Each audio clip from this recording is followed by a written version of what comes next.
The restaurant smelled like garlic and old money.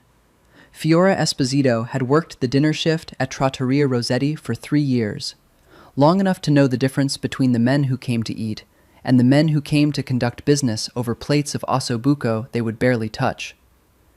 The distinction was subtle, a certain stillness in the shoulders, a way of positioning chairs so that backs faced walls, the way conversation dropped to registers below the ambient noise of a Thursday night, swallowed whole by the murmur of the kitchen and the low, sweet cry of a jazz trumpet bleeding from the speakers overhead. Tonight was different. She felt it before she saw it, a change in the atmospheric pressure of the room, the way other diners instinctively dropped their voices without knowing why, the way Marco, the maitre d', adjusted his tie 3 times in under a minute as he led the party of 4 to the private alcove at the back, the last table on the left, the one with the velvet curtain that was never, under any circumstance, fully drawn. Fiora balanced 2 plates of pappardelle on her forearm and delivered them to table 7 without looking up. She knew the room by its sounds, the clink of the Murano glass candle holders, the precise interval between courses that old Mr. Carlucci at table 3 required, the way the front door's draft moved the candle flames in a specific ripple that told her someone important had just entered. She set the plates down, smiled, recited the names of the dishes with the easy warmth she'd cultivated over years of keeping customers comfortable, and then turned. The man at the last table on the left was watching her. Not openly, not the way tourists watched her when they mistook her dark hair and Roman features for something decorative. This was the careful, measuring surveillance of a man who watched everything without appearing to watch anything. He had dark hair swept back from a face that would have been beautiful if beauty were the right word for it. It wasn't. The right word was precise, every feature arranged with an economy that suggested nature had been unusually efficient. Jaw set hard, eyes the color of smoke over dark water. He sat at the head of the table in the way that heads of tables were meant to be occupied, not by physical dominance, but by a gravitational certainty that pulled the geometry of the room toward him. Nero Falcone. She didn't know his name yet. That would come later. What she knew in that moment was that he was dangerous, and that the 3 men seated with him, 2 of whom she recognized as regulars who always tipped well and spoke in murmurs, were secondary to him in every measurable way. They didn't look at him when they spoke.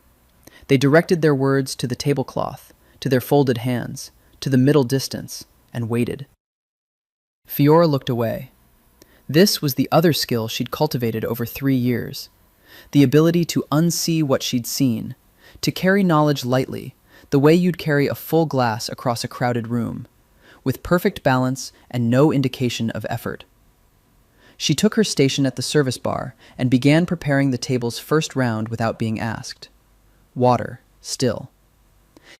A bottle of the Barolo that Marco had already placed on ice.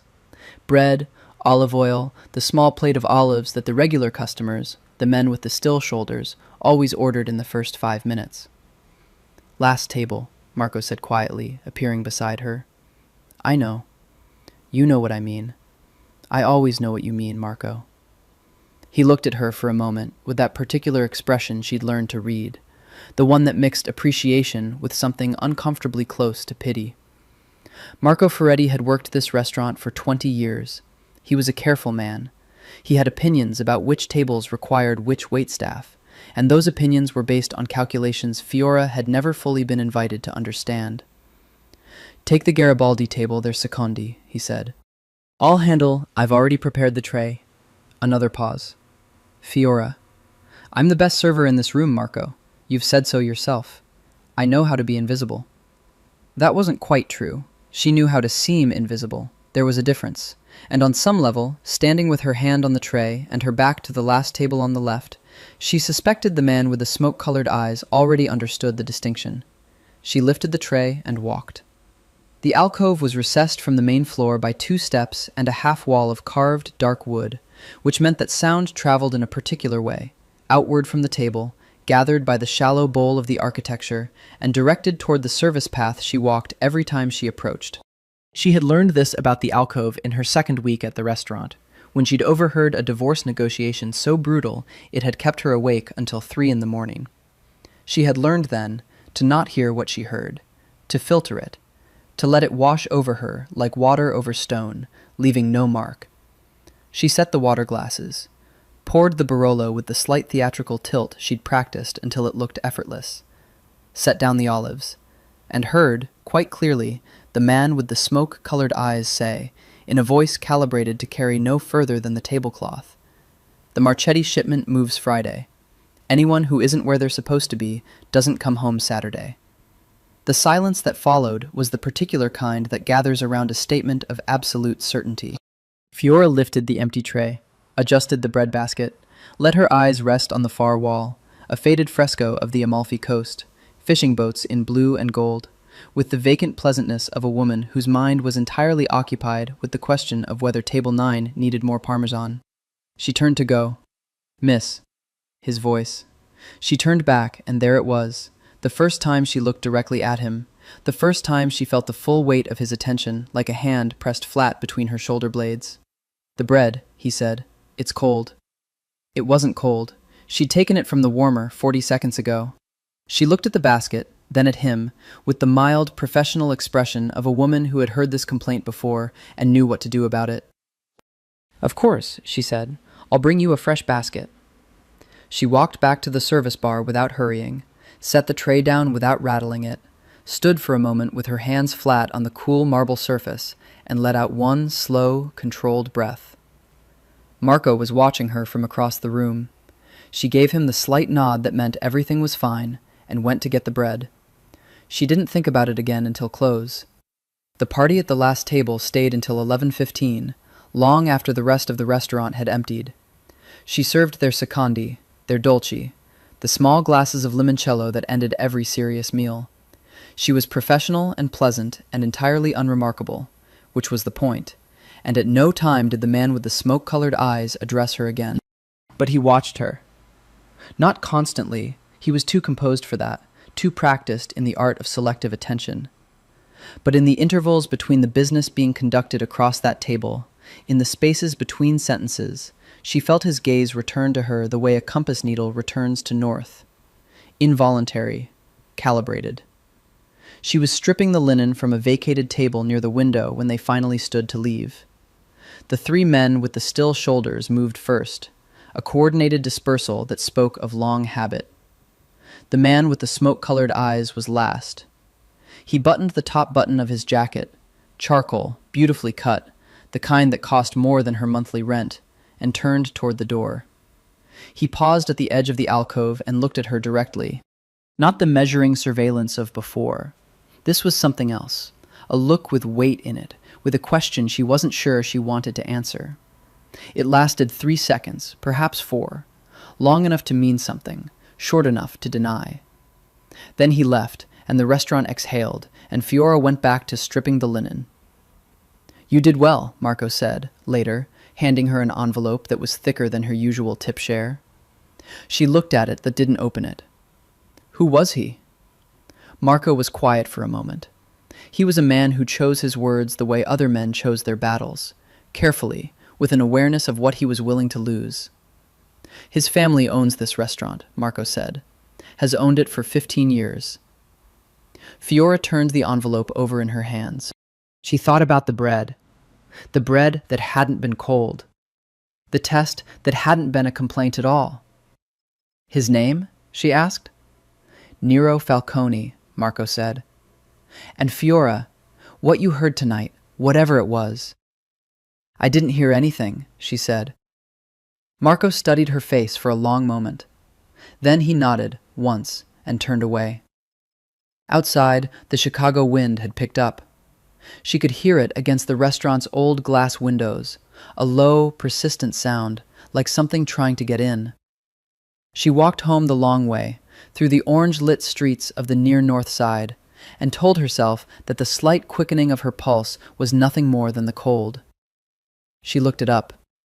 She wasn't sure why she did it, or rather, she was entirely sure why she did it and chose not to examine the reason too closely. She sat at the small kitchen table in her apartment above the dry cleaner on Halstead Street, her laptop open, a glass of red wine she wasn't really drinking beside her hand, and she typed his name into the search bar. Nero Falcone. What came back was the controlled, careful portrait of a man who understood that information was power, in both its presence and its absence. A LinkedIn profile, sparse, corporate, listing him as the principal of Falcone Holdings, a real estate and hospitality group with properties across Chicago, Miami, and New York. A few photographs from charity galas, the lyric opera fundraiser, the children's memorial benefit, the kind of events that required the presence of a certain stratum of Chicago wealth and provided excellent cover for the kind of wealth that didn't announce itself in newspaper profiles. In the photographs, he wore the same expression he'd worn in the restaurant, composed, watchful, slightly removed from whatever was happening around him, as though the events of the visible world were occurring at a slight distance from wherever he actually lived. He was 34, she eventually gathered, unmarried, no children of public record. He had a brother, Luca, 2 years younger, who appeared in more photographs and smiled more easily in them, the public face of whatever private architecture the Falcone name supported. Their father, Enzo Falcone, had died 7 years ago. Their mother, Carmela, still lived in the house in Elmwood Park where the brothers had grown up, a fact mentioned in a neighborhood profile of the old Italian enclave that read, on second pass, like it had been written by someone who understood that certain kinds of facts provided a useful kind of normalcy. Fiora closed the laptop. She thought about what she knew of the Falcone name from 3 years of working in a restaurant that bore it. She thought about the Thursday night regulars with the still shoulders. She thought about the way Marco had given her an envelope instead of a conversation. She thought about the bread that wasn't cold. She finished her wine and went to bed and did not sleep well, and in the morning she got up and went to work the lunch shift and pretended, competently, that the previous night had been entirely unremarkable. He came back the following Thursday. The same table, the same 3 men, or 2 of the same and 1 new one, a younger man, dark-suited, with the careful blankness of someone who'd recently been promoted past his comfort zone. The same Barolo. The same order. Fiora was assigned to the table without discussion. Marco said nothing, she said nothing. The assignment was an answer to a question neither of them had asked aloud. This time she was prepared. Prepared, she had decided, meant the following. She would be exactly what she'd been the first time. Professional, efficient, invisible in the ways that mattered. She would not listen to what she heard. She would not try to hear what she wasn't meant to. She would bring the bread warm, pour the wine without theater, smile at the middle distance, and move through the space around that table the way light moved through a window. Present, but not intrusive, revealing only what was already there. What she had not prepared for was the way he watched her with something new in it.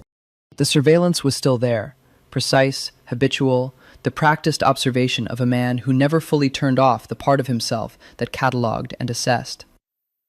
But there was something underneath it now, something she recognized the way you recognize a piece of music you haven't heard in years, not through conscious recall, but through the body's older, less voluntary memory. He was curious about her. Not in the way that men at restaurant tables were sometimes curious. That was a different kind of attention, one she'd learned to deflect with the practiced ease of long experience. This was more specific, more considered. The curiosity of a man who had encountered something that didn't fit his existing categories and was deciding whether to create a new one. She poured the Barolo. He was speaking to the new man. Something about permits, the word infrastructure used twice in a way that clearly meant something other than infrastructure. And he didn't acknowledge her presence beyond the slight angle of his body that indicated awareness without engagement. She was withdrawing when he said, without turning, "You've been here 3 years." Not a question, a statement of confirmed fact. She paused. "Yes." "You studied at DePaul." Still not a question. "Comparative literature." She kept her expression neutral. The envelope on Tuesday night, she now understood, had not been generosity. It had been a transaction. Payment for a background check she hadn't consented to and couldn't object to. "I dropped out," she said, "in my 3rd year." "Why?" The table had gone very quiet. The 3 men were studying their menus, or the table, or the middle distance, wherever men looked when they were performing the task of not listening to their employer conduct an interview with a waitress in the middle of a Thursday dinner service. "My mother was ill," Fiora said. "It was necessary." Something moved across his face, too fast and too controlled for her to name. Is she better now? She died, 18 months ago. A pause. I'm sorry. The simplicity of it, the absence of the usual scaffolding of condolence, the platitudes and the gentle deflections people used to put distance between themselves and someone else's grief, caught her off guard. She looked at him directly, perhaps for longer than she should have. Thank you, she said. He held her gaze for one precise moment. Then he turned back to his dinner companions, and the conversation resumed, and Fiora walked back to the service bar and stood very still for a count of 10 before she trusted herself to pick anything up. After close that night, Marco found her restocking the bar. He asked about you, Marco said, before he came tonight. He asked me what I knew about you. Fiora set down the bottle she was holding. What did you tell him? The truth, that you're the best person on my floor, that you're reliable and intelligent, and you know when to be quiet. Marco paused. He asked if you were involved with anyone. The kitchen sounds filtered through from the back, the last of the crew breaking down the line, the clatter of sheet pans, someone's radio playing something fast and bright that didn't match the mood of the room. What did you say? She asked. That I didn't know. Marco looked at her steadily. Fiora, this is not... You should understand what kind of attention this is. I understand what kind of man he is, Marco. Do you? She thought about what she'd read, about what she'd heard, about the way 3 men had gone very still when he said the word Friday, the way the temperature of the room had changed, about the envelope. I understand enough, she said. Marco was quiet for a moment. Then, he left something for you. He placed a small card on the bar between them, heavy stock, cream-colored, with a phone number printed in clean serif type and nothing else. No name, no words. Fiora looked at it without touching it. You don't have to call, Marco said. That's entirely your choice. Whatever happens in this restaurant is one thing. What happens outside of it is another. She picked up the card, turned it over. The back was blank. She put it in her apron pocket and went back to restocking the bar. And Marco watched her for a moment with that expression that mixed appreciation with something uncomfortably close to fear. And then he walked away. Outside, Chicago was doing what Chicago did in October, performing a preview of winter, the wind off the lake carrying a cold that felt personal, that felt directed, that had your particular name on it if you were standing in the wrong place at the wrong time. Fiora walked home the long way again.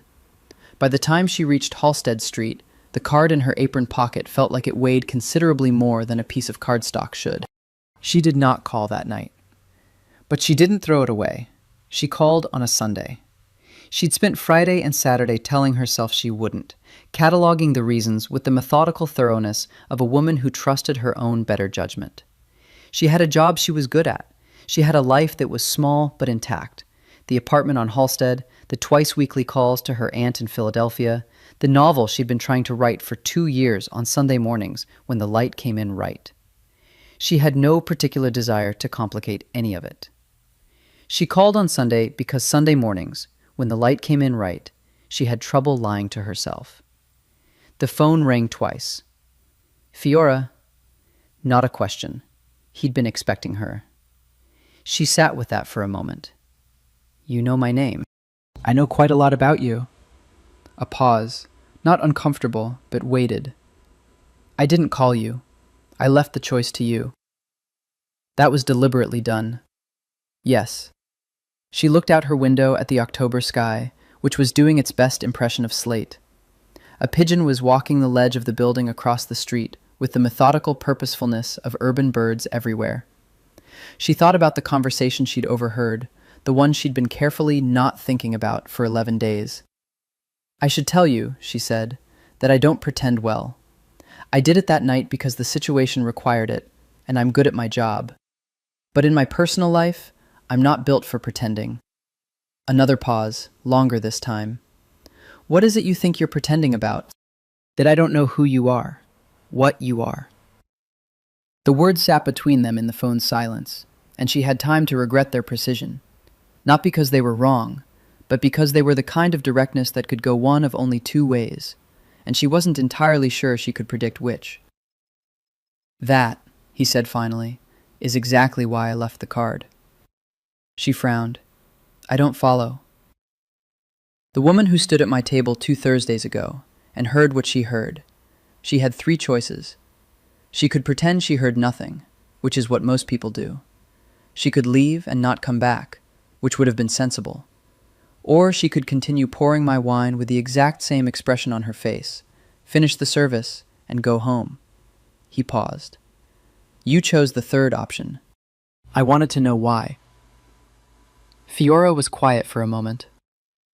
Outside, the pigeon had been joined by another, and they were conducting some kind of negotiation over a piece of bread that she couldn't quite see. Because it was my job, she said. No. His voice had something gentle in it, not warmth exactly, but precision applied with care, the way a surgeon's hands were gentle not from feeling, but from understanding the cost of imprecision. That's the answer you give when you're not sure yet whether to trust someone. Try again. She hadn't expected that. She found, to her slight irritation, that she didn't have an immediate response. Because panicking wouldn't have helped, she said finally. Because I was closer to the door than you were, and if something was going to happen, it would have happened before I could do anything about it. And because... She stopped. Because, he prompted. Because I didn't believe you were going to hurt me. I don't know why I believed that. It wasn't logical, but I did. The silence this time had a different quality. She couldn't see his face, couldn't use any of the tools she'd developed for reading people in physical space, and she found she wanted to. Found she was suddenly sharply aware of the gap between a voice on a phone and a person in a room, and how much information that gap erased. Have dinner with me, he said. She'd known it was coming. That didn't make it simpler. That seems unwise. Almost certainly. You're my employer. The restaurant employs you. I own the restaurant. That's a meaningful distinction. Is it? In this context, yes. In other contexts, no. I'm aware of the complexity. Fiora almost laughed. It surprised her. She hadn't expected to find him funny, hadn't expected the slight dry precision of that last sentence to land the way it did. Friday, she said, before she'd consciously decided to. Not the restaurant. Somewhere I can leave if I need to. Of course. No hesitation. I'll send you the address. I don't need to be picked up. I wasn't planning to. A pause. Fiora, I'm aware that you're doing the calculation right now, assessing what you're walking into. I want you to know that the calculation is correct and that the answer is, you should be careful. I'm not going to pretend otherwise. She held that for a moment. Most men trying to get a woman to have dinner with them don't open with a warning. I'm not most men. No, she said quietly. I don't think you are. The address he sent was a restaurant on the 32nd floor of a building in River North that she'd walked past 100 times and never been inside. Not one of the Falcone properties. She'd checked. Neutral ground, then. The thought was both reassuring and unsettling in equal measure, because it meant he'd considered the optics, had thought about what the choice of venue would communicate, had made a deliberate decision to communicate something specific. She wore the black dress she'd bought on sale at a shop on Michigan Avenue and never had occasion to use. She did her hair. She walked the 12 blocks to the restaurant in her good heels because she didn't want to arrive having been transported by him in any way, and the October wind tried to take her apart at the seams, and she arrived slightly breathless and entirely herself, which was the point. He was already there. He stood when she approached the table, an old-fashioned gesture, slightly formal, and yet on him it didn't read as performance. It read as the expression of a set of values so deeply internalized they'd become automatic, like breathing. You walked, he said. How do you know? Your cheeks, he gestured slightly. And you're exactly on time, not 3 minutes early, which means you were close enough to time your approach. She sat down and looked at him across the table in the candlelight and the view of the city spreading out below them like a scattered handful of diamonds, and she thought, this is a man who pays attention to everything, every small detail, every small choice, every degree of color in a person's face, and she thought, that is both the most attractive and the most alarming thing about him. You do that with everyone? She asked. Read them? He considered. Yes. Does it get lonely? The question surprised him. She could see it, a slight shift behind those smoke-colored eyes, a recalibration. What makes you ask that? When you see everything, there's nothing left to discover, she said. That seems lonely. He looked at her for a long moment. The city glittered below them. Someone at a neighboring table laughed at something, a high, bright sound that seemed to come from a different world entirely. I haven't found that to be true, he said slowly. Until recently. The implication was clear enough that she didn't need to pursue it. Instead, she picked up the menu and looked at it, and let the conversation find its own level, which it did, easily, surprisingly easily, given everything it was navigating around. They talked for 3 hours. She left at midnight. He didn't ask to see her home. She walked back to Halstead Street in the October cold and thought about the way he'd looked at her when she asked if it was lonely, the quality of the surprise, the thing that had moved behind his eyes. She thought about the fact that she'd surprised him and that he'd let her see it, and what it meant that he'd chosen to. Upstairs, she sat at her kitchen table and opened her laptop and the document she'd been trying to write for 2 years. She stared at it for a while. Then she began to type. There were things she didn't ask him on that first dinner, and things he didn't offer, and the architecture of what was left unsaid between them was as important as the conversation itself. He called the following Tuesday. Not a text, he called, which she was beginning to understand was characteristic of him, a preference for the real-time negotiation of voice over the managed distance of text. You could edit a text. You couldn't edit a voice. Sunday, he said, I want to show you something. That's vague. Deliberately. She could hear something in his voice that she was starting to recognize. Not quite amusement, but its near relation. The slight softening at the edges of his precision when she said something he found unexpected. I'll pick you up at 10. I said I didn't need to be picked up. That was for the restaurant. This is different. I want you to be comfortable. She thought about what comfortable meant when the man saying it occupied the position he did. She thought about the 3 men with the still shoulders and the word Friday and the envelope. She thought about the way he'd stood up when she arrived, the old-fashioned genuineness of it, and the way he'd listened to her for 3 hours with the focused attention of a man who was accustomed to finding most conversations insufficient. 10, she agreed. He arrived in a black car driven by a man he introduced as Vin, whose last name she wasn't given.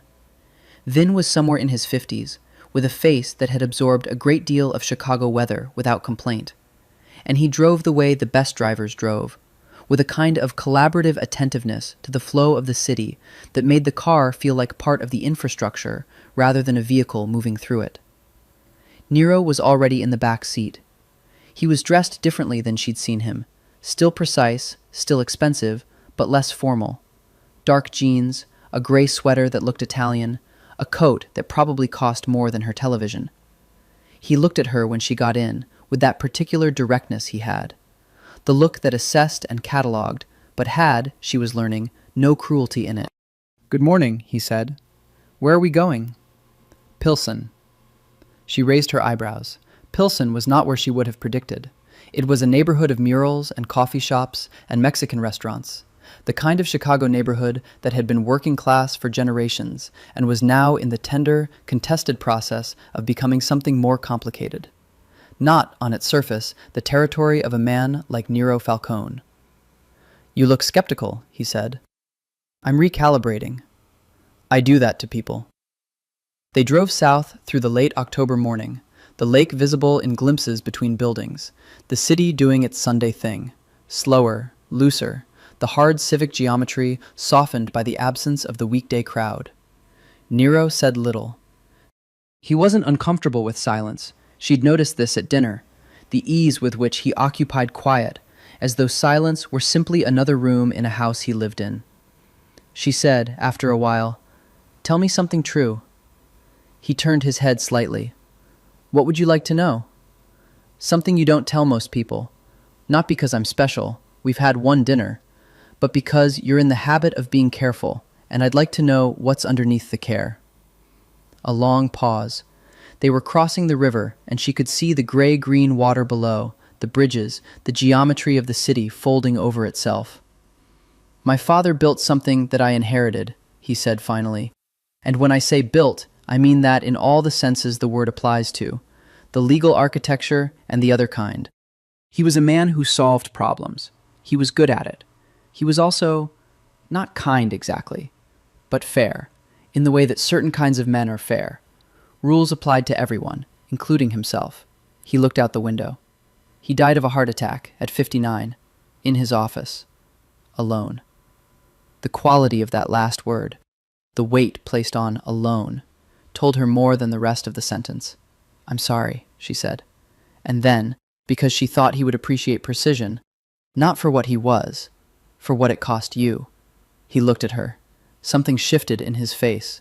Not dramatically, not the way faces shifted in films, but in the small, real way that people's faces shifted when something reached them. "My brother is better suited to the visible world," he said. "He goes to the galas. He speaks to the press.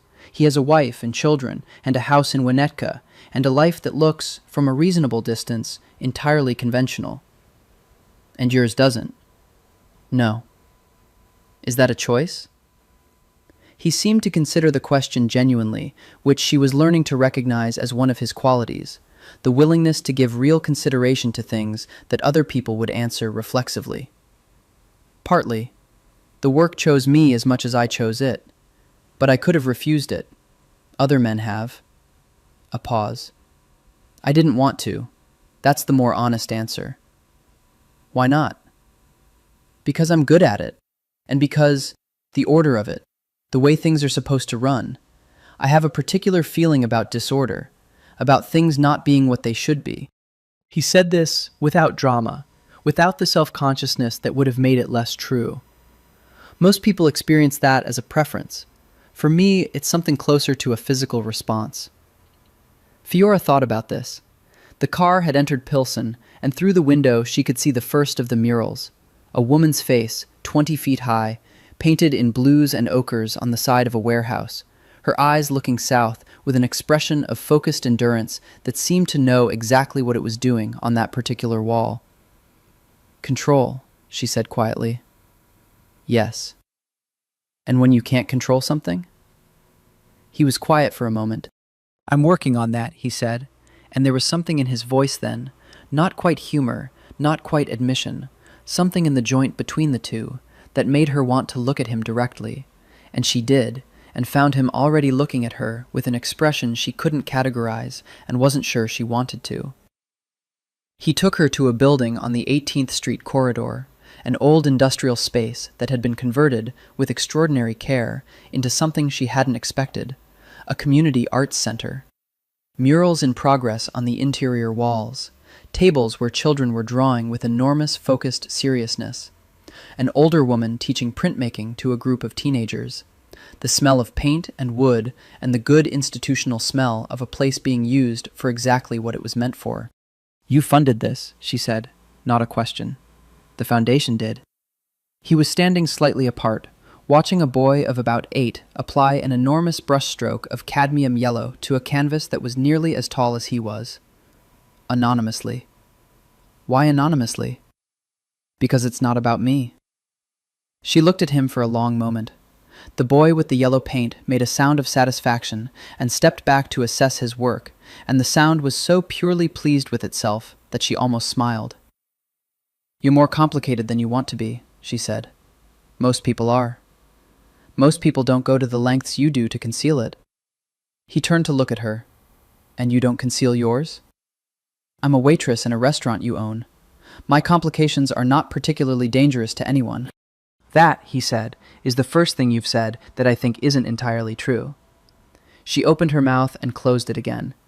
He had a quality she was discovering she found both challenging and, if she was being honest with herself in the way Sunday mornings required, compelling. The ability to say something precise and then let it sit, fully confident that it could support its own weight without additional structure. They spent 2 hours in the building. She spoke to the older woman about printmaking.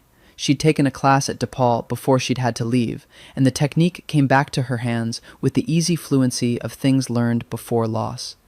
He watched her. On the drive back, she fell asleep for 20 minutes, which she hadn't intended.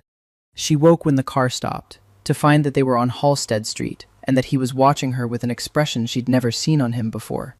Unguarded, slightly unresolved, the expression of a man who had looked at something he hadn't expected to find moving, and found it moving anyway. "Thank you," she said, which was inadequate and the best she had.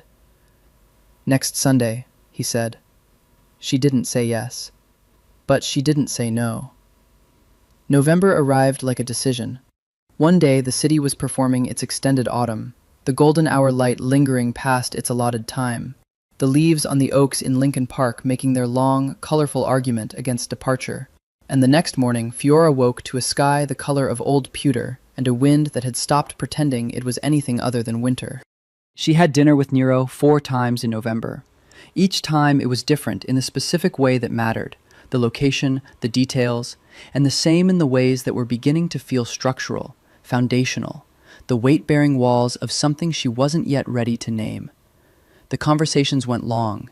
He listened with a quality of attention she'd begun to privately categorize as remarkable, not because he remembered everything she said, though he did, but because he seemed to genuinely want to understand the architecture of her thinking, not just its conclusions. He asked questions the way a skilled cartographer noted landmarks, not to show off the map, but to make it more accurate. She told him about the novel. Not what it was about, she wasn't ready for that, but that it existed, that she'd been trying to write it for 2 years, that it kept changing shape on her when she wasn't looking. "That's frustrating," he said. "Not frustrating exactly, more like, it's telling me something I'm not ready to hear." He looked at her across the table with the particular quality of his attention. "What do you think it's telling you?" "That I'm still in the middle of the story I'm trying to write about." He was quiet for a moment. "You're writing about your mother." She hadn't said that. She looked at him, and he returned her look without apology, because he wasn't wrong and they both knew it, and the absence of apology was its own kind of acknowledgement. "Among other things," she said. "Tell me about her." It was the 3rd week of November, and they were in a restaurant in the West Loop with high ceilings and low light and a wine list that ran to 40 pages. And she told him about her mother, Lucia Esposito, born in Napoli, who had come to Chicago at 22 with her husband, who had stayed when he left, who had raised a daughter on the wages of a woman who worked in the garment district and later in a clothing alteration shop on Taylor Street, who had been diagnosed with ovarian cancer 3 days after Fiora's 25th birthday, and who had died 22 months later on a Tuesday morning in March, holding Fiora's hand and trying to apologize for the inconvenience. Nero listened to all of it without once checking his phone or looking away. When she finished, the table was quiet for a moment. "She sounds like someone who survived by deciding things," he said. Fiora blinked. "Yes, exactly that.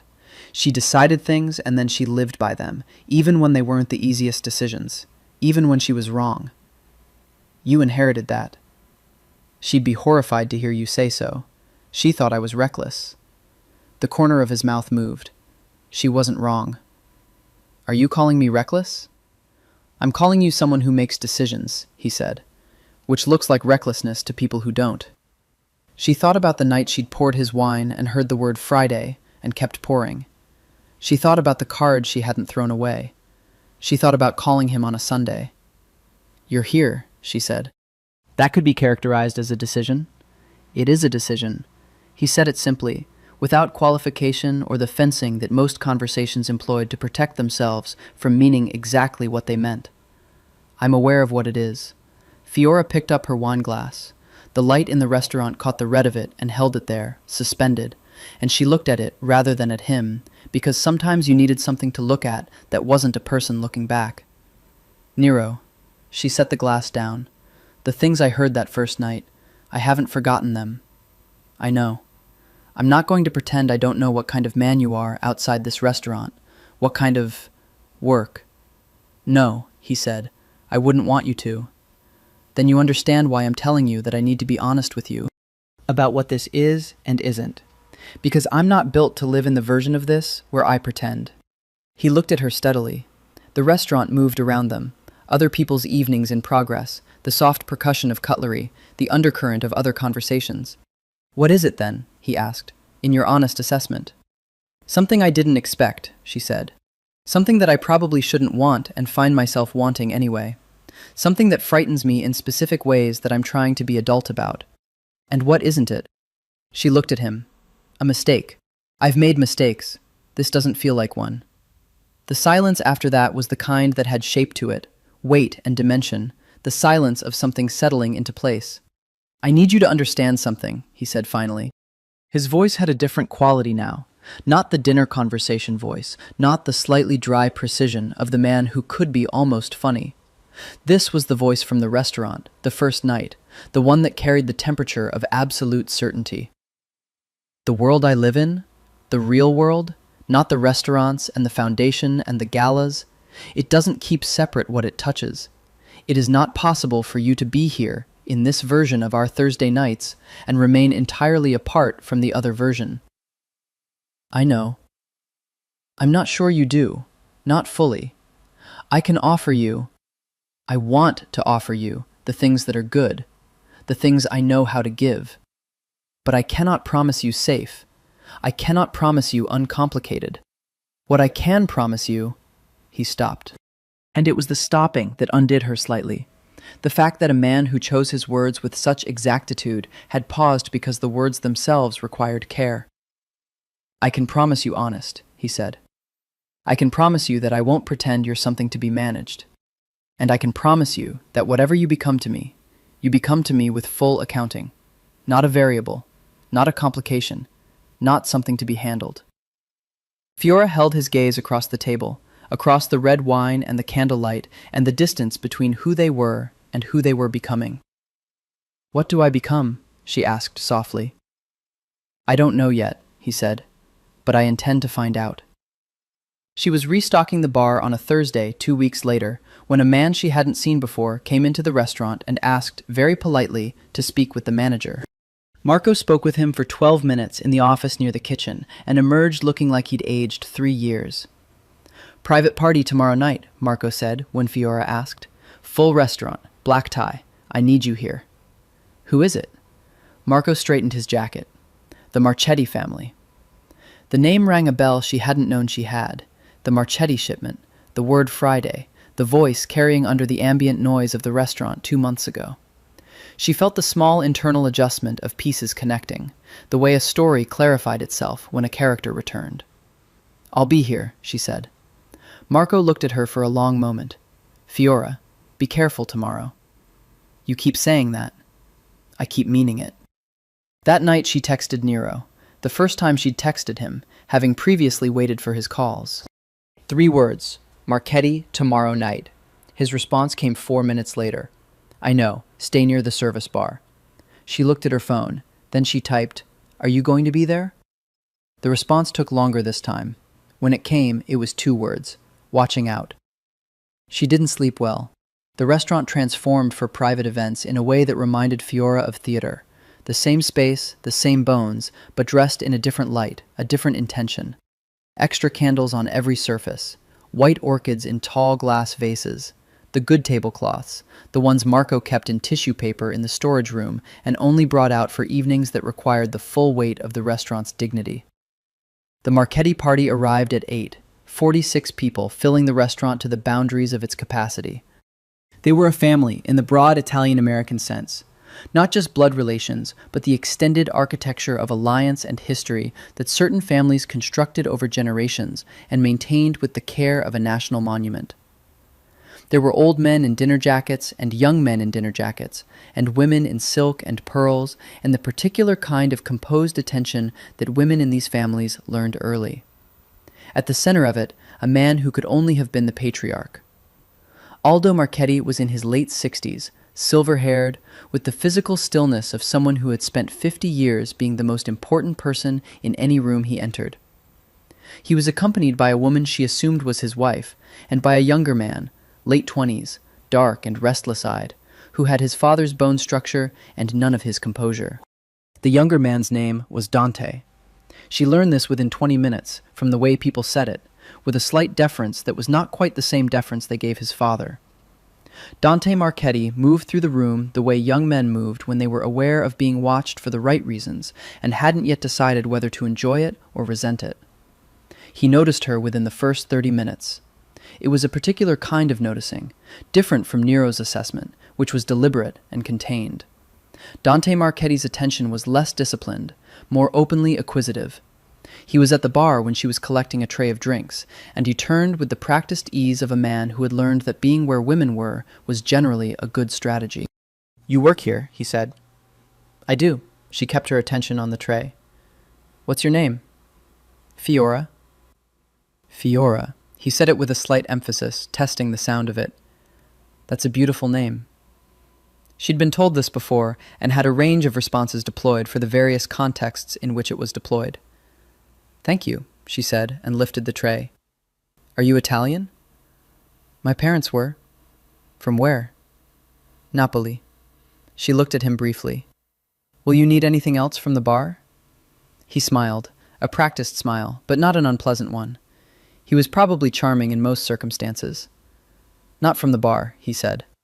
She walked away without responding, which was its own kind of response. At 10:15, the temperature of the room changed.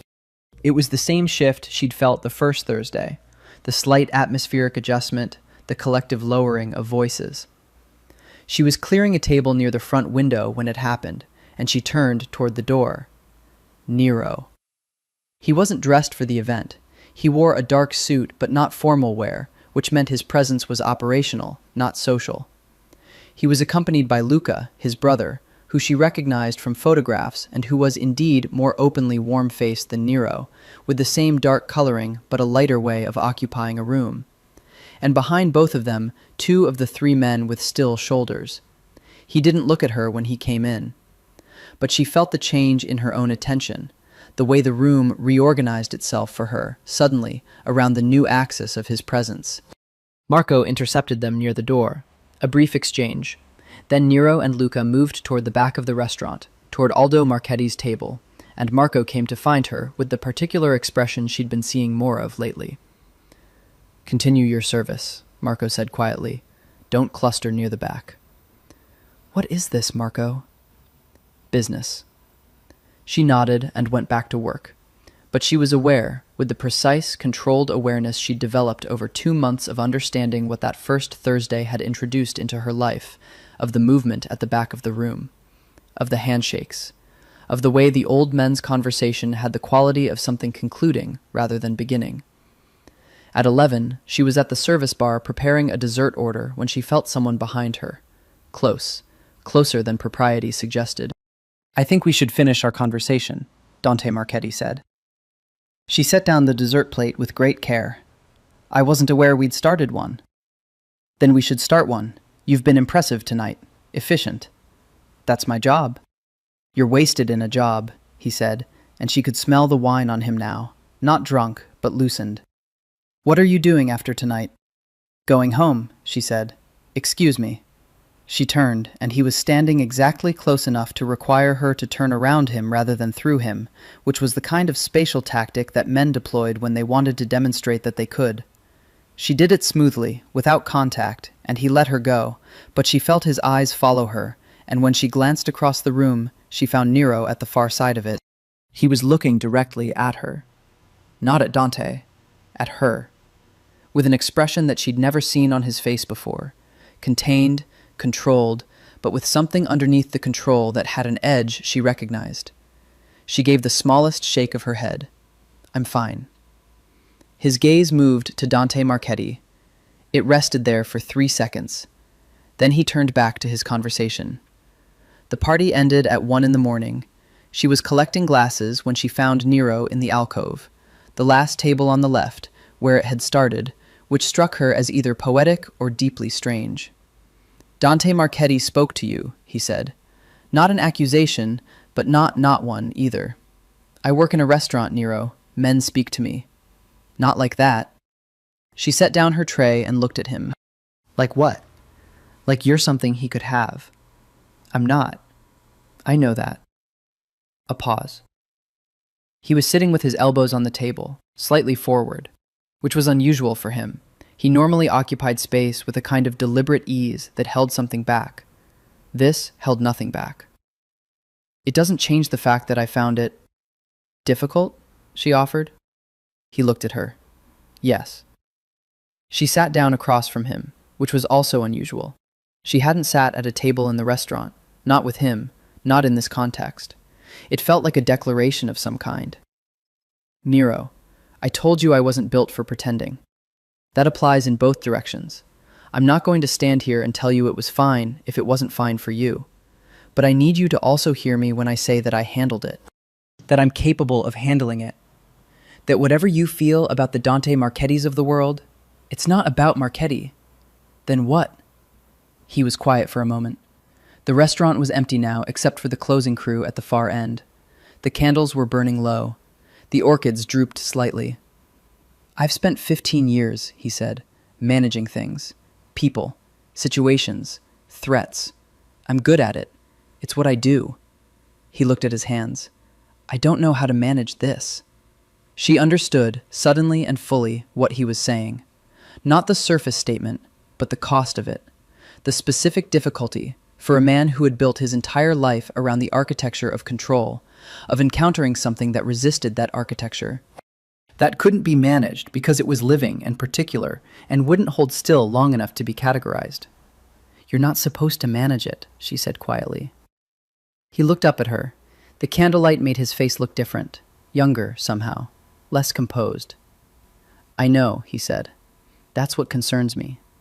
She reached across the table and put her hand over his. He looked down at it, her hand on his, the simple fact of it. And for a moment, his face had the expression of a man looking at something he had wanted for a long time and hadn't quite believed would arrive. They did not rush. This, she thought later, was one of the truest things about those early months, the deliberateness of it, the way they built toward each other with the care that complex things required. He called, she answered. They had dinner and walked in the cold and talked about things that mattered. Her novel, his brother's children who he visited on Sunday afternoons, the community center in Pilsen where she'd started volunteering on Saturdays, the books they'd both read and the disagreements those books generated, which were significant and enjoyable and told them a great deal about each other. He was not a man who touched easily. This she observed carefully, not with disappointment, but with recognition. There were people who deployed touch the way some people deployed words, casually and frequently, and there were people for whom touch had specific weight, for whom every contact was a decision. Nero was the second kind, and she had learned to feel the decisions being made even when they were small. The way he put his hand briefly on the small of her back when they entered a room together. The way he'd taken her hand on the walk home after the Marchetti night, which had been the first time, and which he'd done with such a complete absence of theater that it felt less like a gesture than a fact being stated. December made them bolder.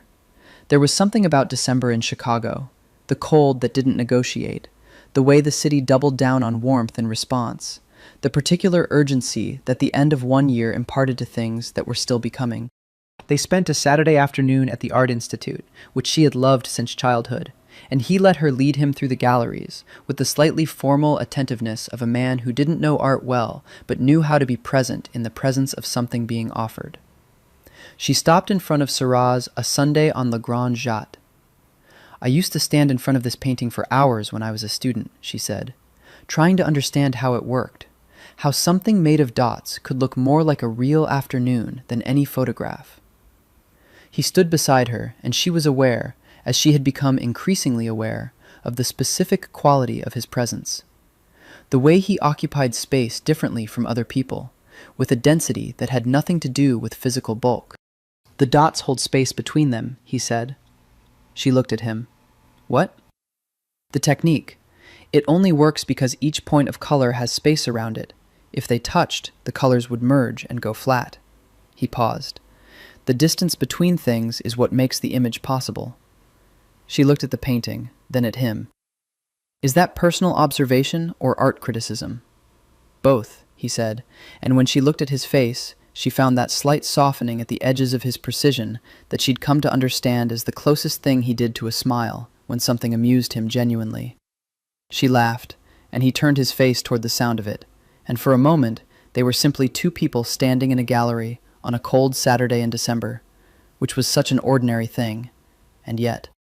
He took her, in the second week of December, to the penthouse, She'd known it existed. The address she'd found in a profile of Falcone Holdings listed a River North building she passed regularly, a glass and steel tower with the clean bones of good architecture.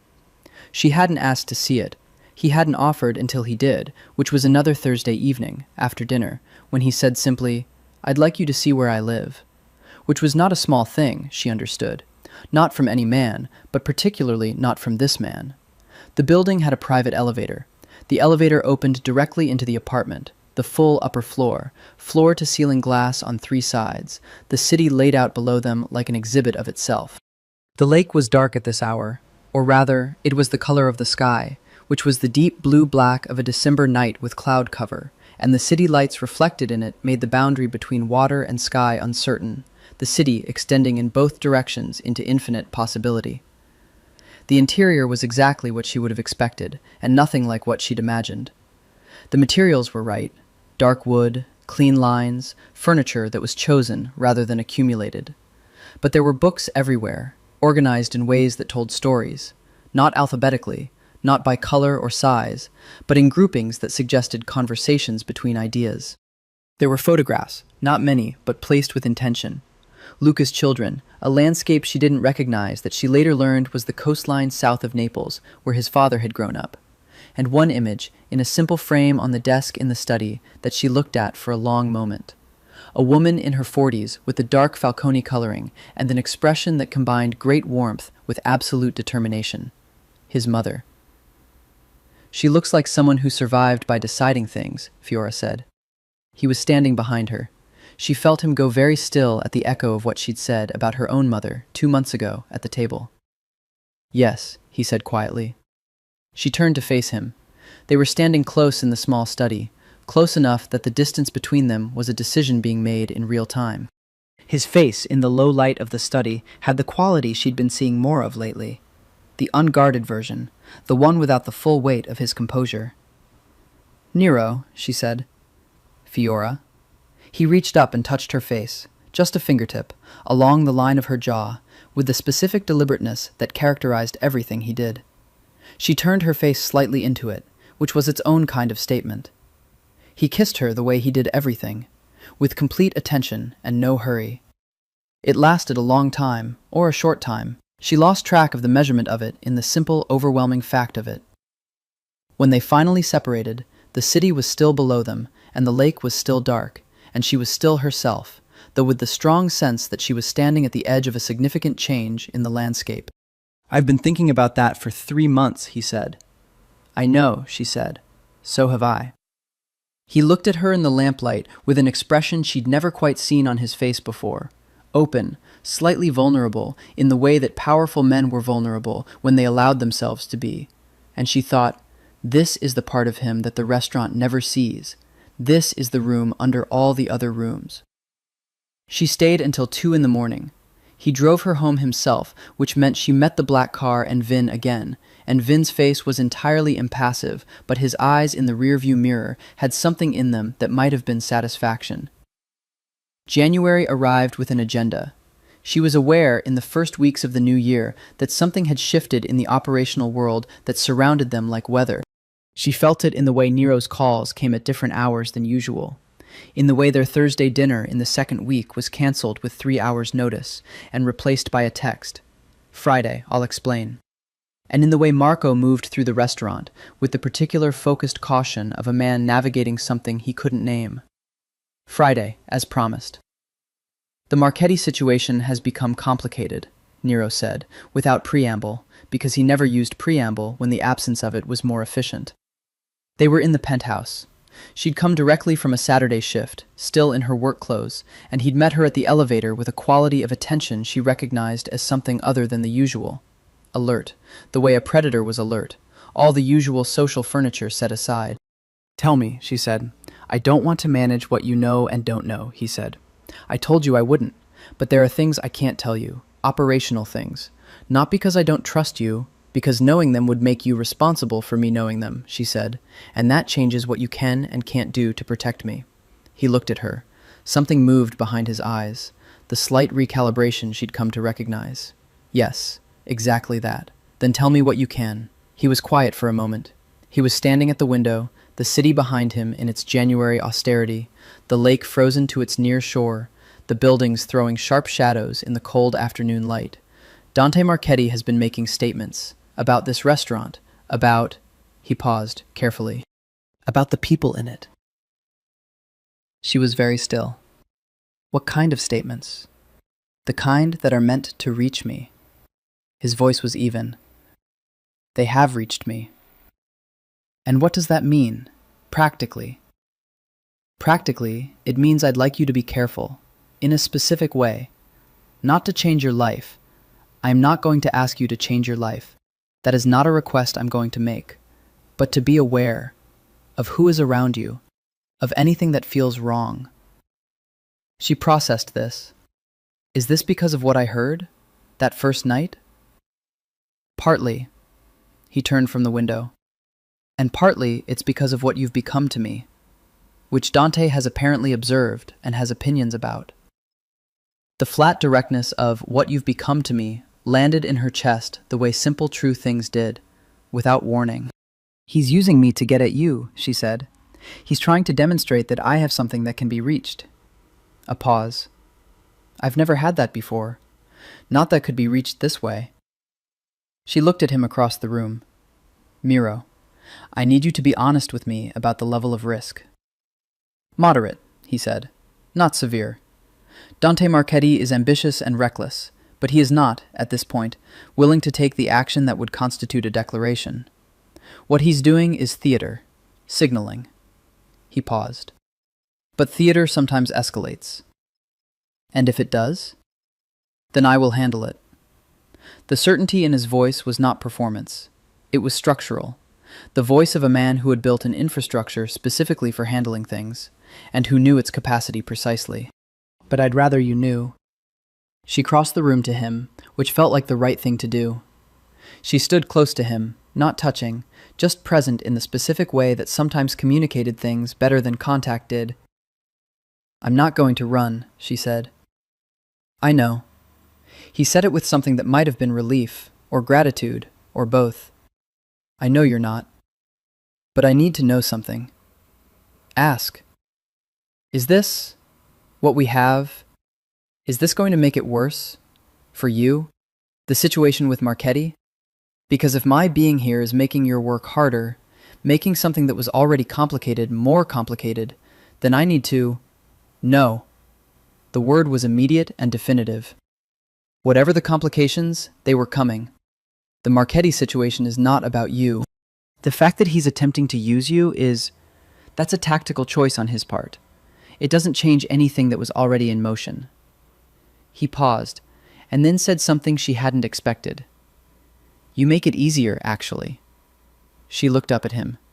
How? He was quiet for a moment. I have spent 15 years with a very narrow range of things I was willing to fight for. The work, my family, my people. He looked at her steadily. That's changed. She understood what he was saying and didn't require it to be said more plainly. She reached up and put her hand against his jaw. The first time she'd initiated touch in that way, with that specific intention. And he turned his face slightly into it, the way she had turned her face into his, months ago, in the study.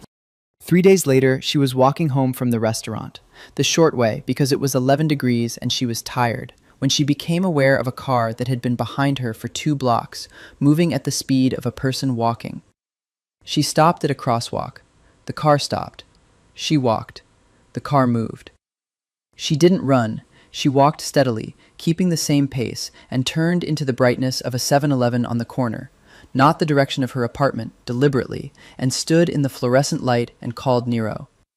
He answered on the first ring. There's a car, she said. It's been behind me for 2 blocks.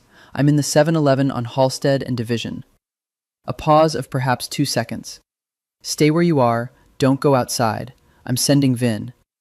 Nero, stay where you are. She stayed. She bought a bottle of water she didn't need and stood near the register and talked to the cashier about the weather, which the cashier found odd but accommodated.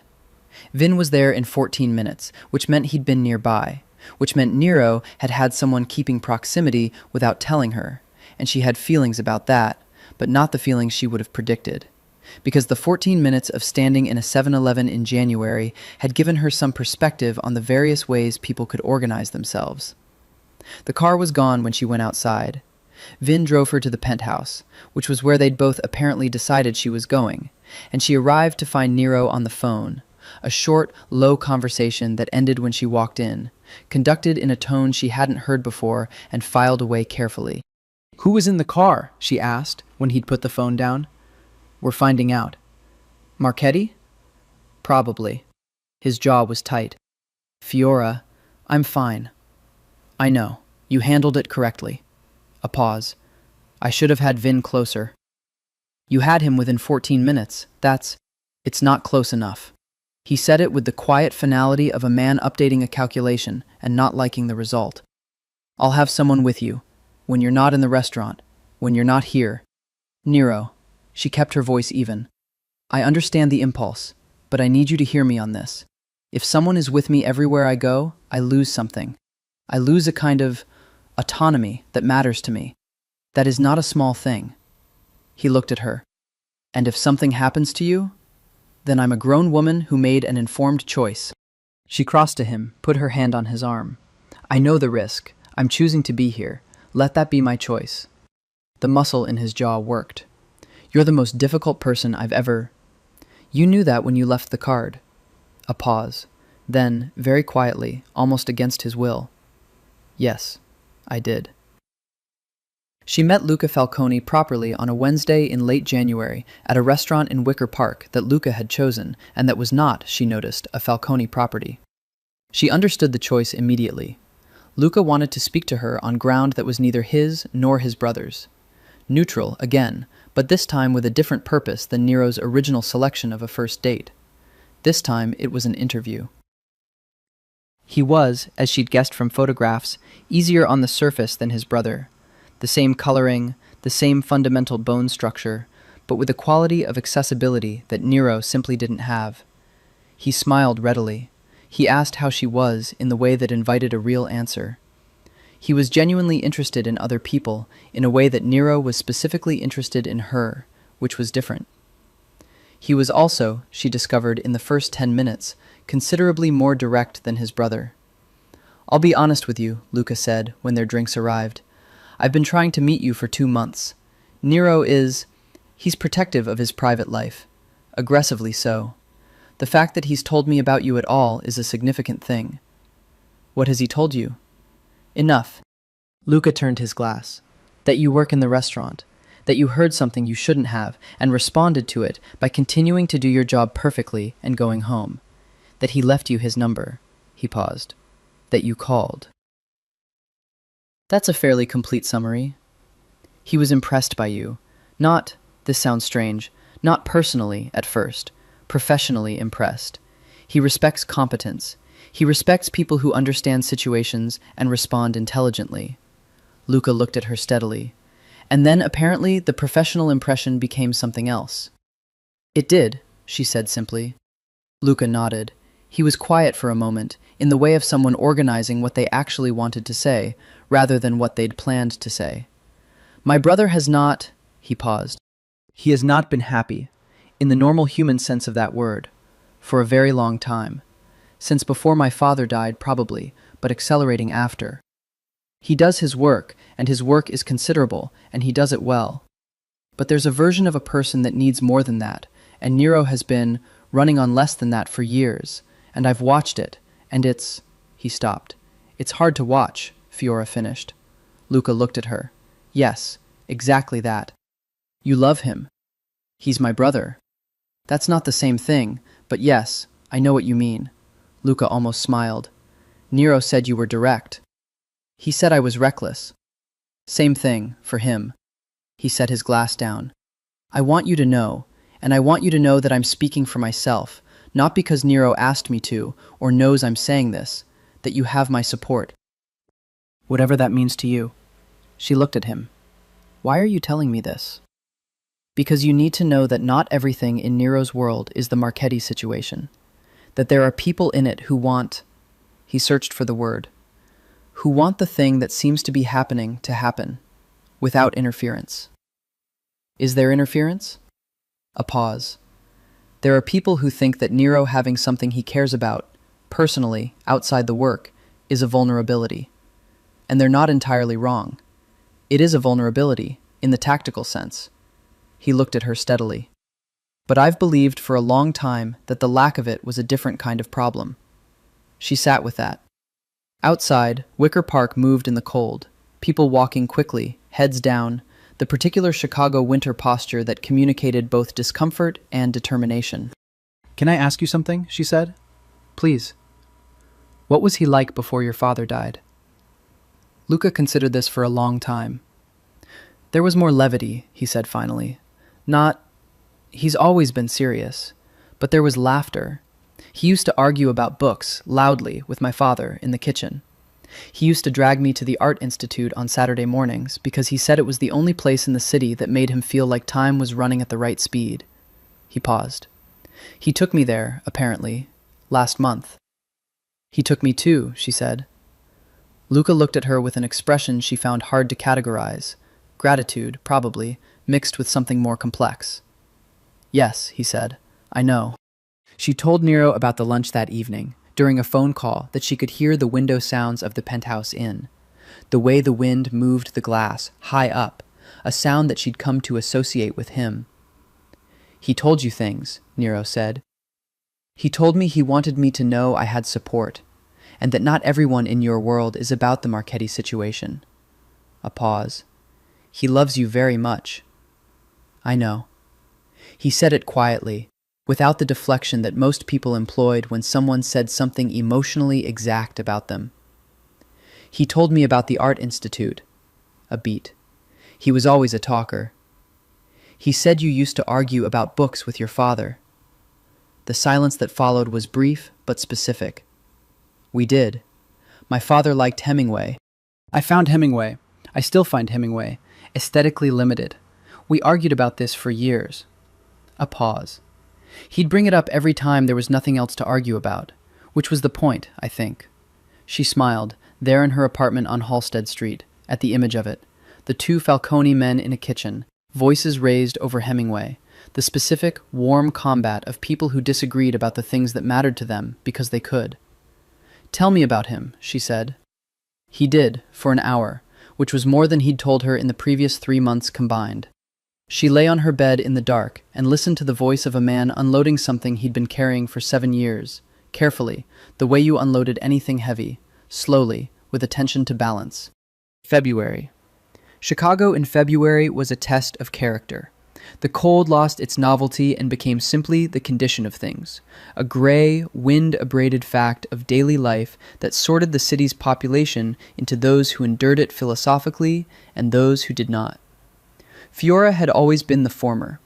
There was something honest about February's refusal to be anything other than what it was, and she'd grown up with the particular stubborn affection for this city that came from choosing to stay in it through its worst.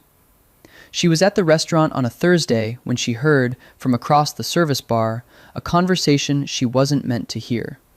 The speakers were 2 of the regular Thursday men, not from Nero's table, but from a table near the front that she'd always privately catalogued as allied but not central. They were speaking in the lowered voices of people who'd had just enough wine to loosen their discretion, and the words she caught were, "Marchetti's made contact with Ricci, and Nero doesn't know yet." She continued filling water glasses. The conversation moved on. She carried the glasses to their tables. She finished her section.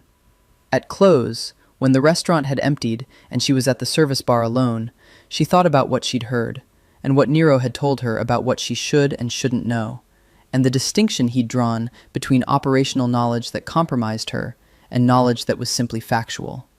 She texted him, "Overheard something tonight. I think you should know."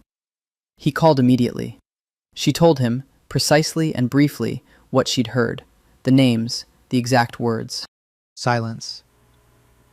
"You're certain about Ricci," he said. "That was the name." Another silence. "All right." His voice was flat, in the way it was when he was processing something against a larger map she couldn't see. "Thank you." "Is it bad?" "It's information." A pause. "It's the second time you've given me information I needed." from a position you didn't choose to be in. I didn't choose the first one, she said. I chose to tell you this one. I know the difference. He was quiet for a moment. Fiora, I need you to know that I'm... He stopped in the way she now recognized, the pause before something he was going to say with full weight.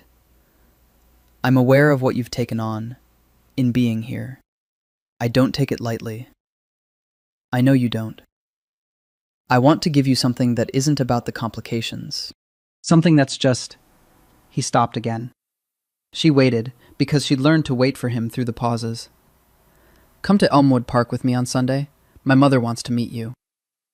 The sentence landed with considerable weight. Your mother, she said carefully. She's been asking, since Christmas. A pause. I wanted to be certain of things before I... Are you certain now? A long pause. When he spoke, his voice was quiet. I've been certain for a while. I was being careful with it. Because it's large, she said, introducing me to your mother. It's large. Yes. She thought about Luca in Wicker Park, saying, I've believed for a long time that the lack of it was a different kind of problem. She thought about the penthouse and the photograph of his mother and the way he'd kissed her in the study with complete attention. Sunday, she said, I'll wear something appropriate. A pause. You don't have to. Nero, I know who your mother is. I'll wear something appropriate. She could hear the smile in his silence, which was becoming one of her favorite sounds. Carmela Falcone lived in a house on a tree-lined street in Elmwood Park that was entirely unlike anything she'd associated with the Falcone name. It was a house that had been lived in for 40 years, fully and without apology. Good furniture that had been used into softness, photographs covering every available surface, the smell of a kitchen that had been cooking since that morning, probably since before that. Carmela herself was in her late 60s, small, dark, with the Falcone coloring and an expression that combined great warmth with absolute determination. Exactly the woman in the photograph. She held Fiora's hands for a moment after Nero introduced them, studying her face with a directness that was entirely familial. You look like a woman who has managed her life, Carmela said, which was an assessment rather than a compliment, and which Fiora appreciated on exactly those terms. I try to, Fiora said. Sit down. I've made too much food. She had made, Fiora confirmed over the next 3 hours, an extraordinary amount of food, the kind of meal that had been in preparation for days, that expressed through its quantity and attention something about the significance of the occasion that nothing else could have communicated as clearly. Luca and his wife Elena were there, with their 2 children, a boy of 7 named Marco, after the restaurateur and possibly several other Marcos in the family's history, and a girl of 4 named Sofia, who attached herself to Fiora within the first 20 minutes with the complete confidence of small children and dogs, who always know. Nero sat beside her at the table and said little, which was characteristic, but his hand found hers under the tablecloth at some point during the meal, and stayed there, and Carmela, across the table, saw this and said nothing, but looked at her son with an expression that Fiora couldn't fully read from an angle. Later, while the men were putting the children to bed and Elena had disappeared into the kitchen, Carmela sat with Fiora in the front room with small glasses of Amaro and said, He told me about your mother. Fiora was quiet. Mine died when Nero was 12, Carmela said. Not me, his grandmother, my mother. She was the one who... She made a gesture. She was the anchor. For a long time, after she was gone, Nero was the one who held everything together. He was 12 years old, and he held everything together, because that's what he does. She looked at Fiora steadily.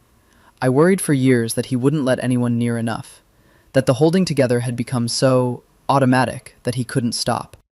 He let me near, Fiora said. Yes. Carmela turned her glass in her hands. He did. She was quiet for a moment.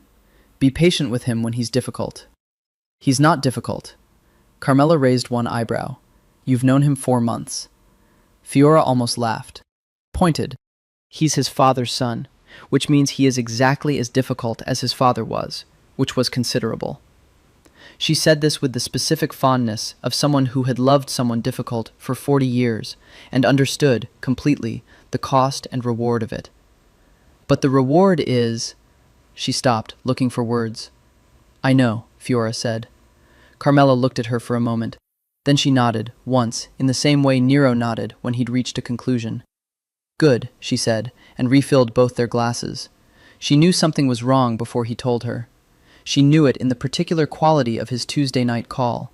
Longer than usual, the conversational rhythms subtly altered, the way he asked about her day with a frequency that spoke of wanting to fill the space rather than genuine inquiry.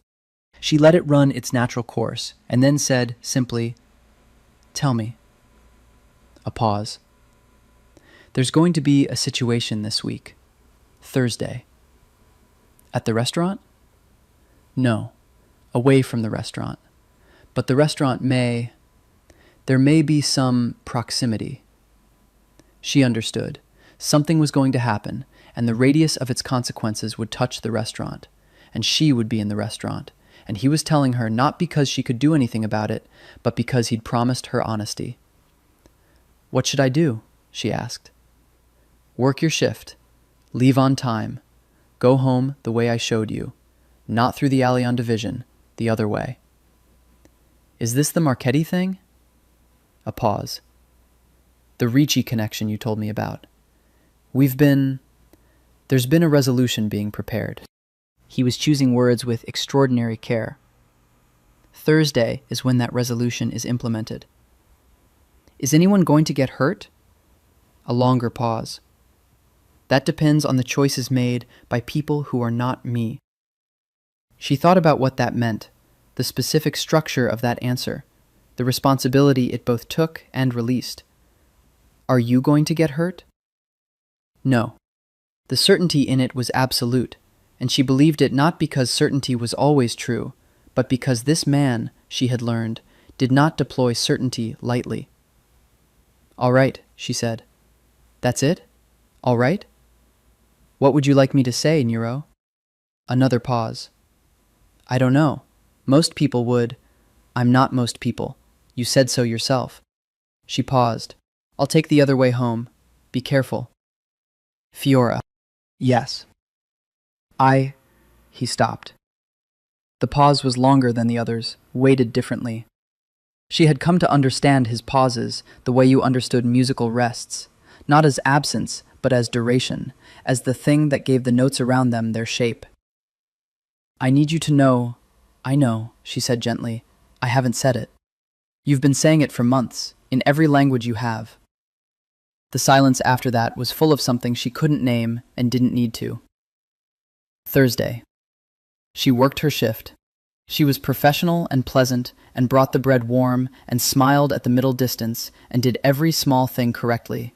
And the restaurant was normal, and the Thursday regulars were their usual selves, and nothing happened inside the walls of Trattoria Rossetti. She left at 11, 10 minutes before close, at Marco's quiet instruction. She went the other way home, down streets well lit and populated, the cold air sharp and present, the city doing its nighttime business around her with the comfortable indifference of infrastructure. Her phone vibrated at 11:42, a text from Nero. "Done. All right." She stood on Halsted Street in the orange light of the street lamp and held the phone and felt the specific quality of that moment, the relief that was more than relief, the way it moved through her like something physical. She typed back, "Good. Come when you can." He arrived at her apartment at 1 in the morning. She'd left the light on. He looked not different, not visibly changed in any way she could precisely identify, but with the quality of a man who had recently put down something heavy and was adjusting to the change in his posture.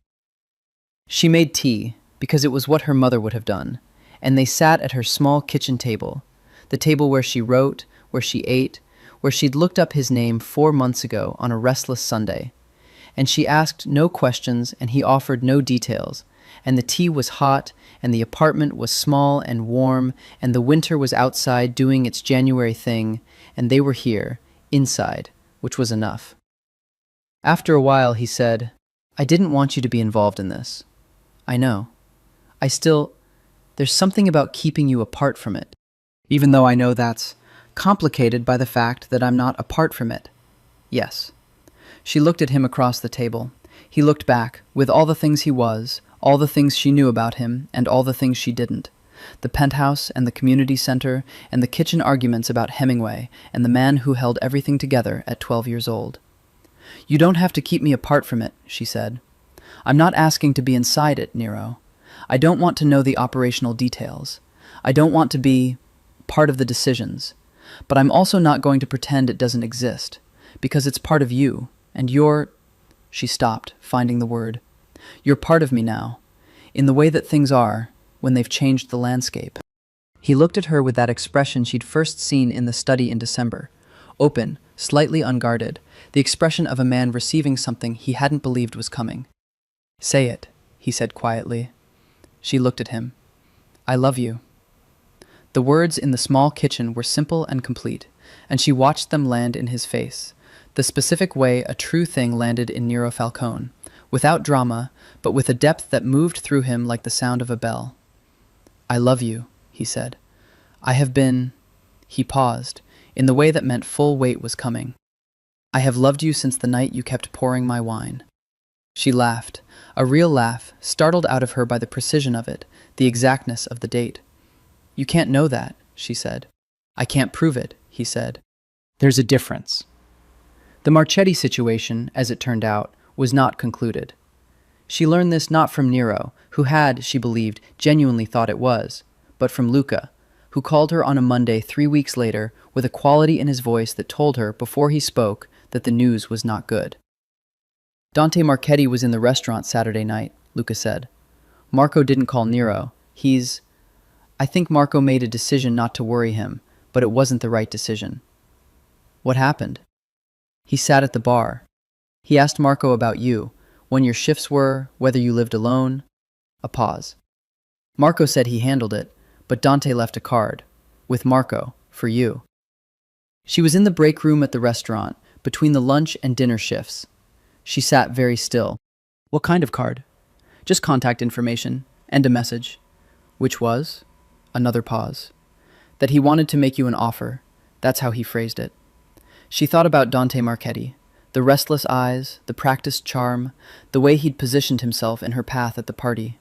She thought about the car on Halsted Street in January. She thought about what Nero had said. "He's attempting to demonstrate that I have something that can be reached." "Thank you for telling me," she said. "Nero doesn't know yet. I thought you should know first, so you could decide what to tell him." She understood the gift in that, the choice of order, the small autonomy of being the one to carry the information. "I'll tell him tonight," she said. She told him that evening. She gave him the full account, Luca's call, the card, the message. She watched his face as she spoke. He was very still, not in the way he was usually still, which was a chosen stillness, a composure that was active and maintained. This was different, the stillness of someone holding something back with considerable effort. "All right," he said when she'd finished. "Nero." "I'm all right." "I know you're all right, but I can see that you're also—" "Angry," he said flatly. "I'm angry. I'm angry that he went to the restaurant.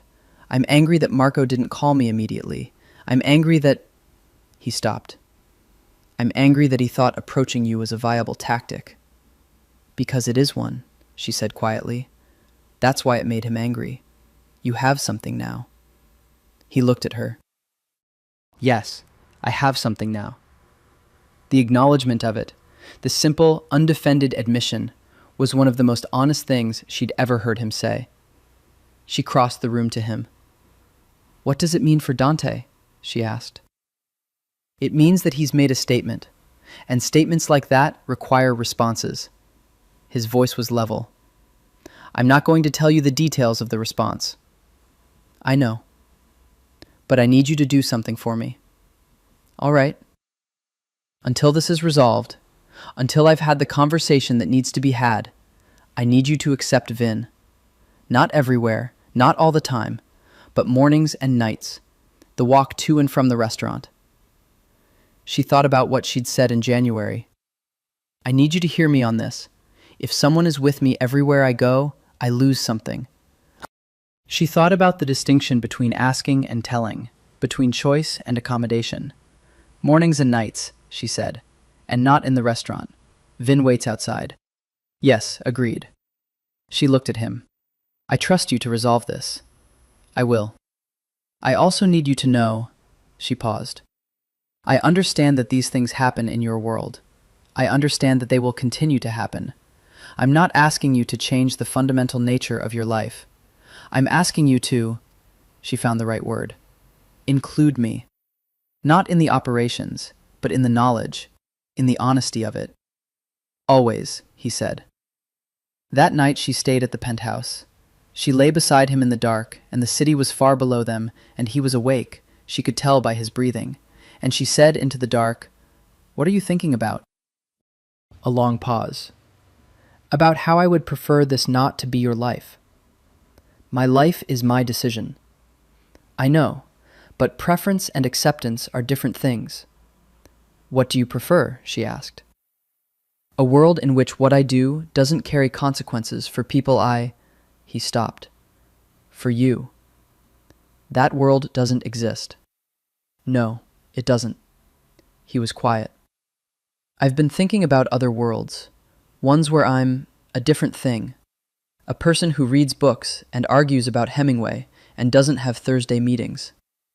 She turned to look at him in the dark. "And then I remember that I am who I am, that it's not, I can't perform a different version of myself. This is what I am." A pause. "But the thinking is new. The wanting to be different. I haven't wanted that since I was very young." She reached for his hand in the dark and held it.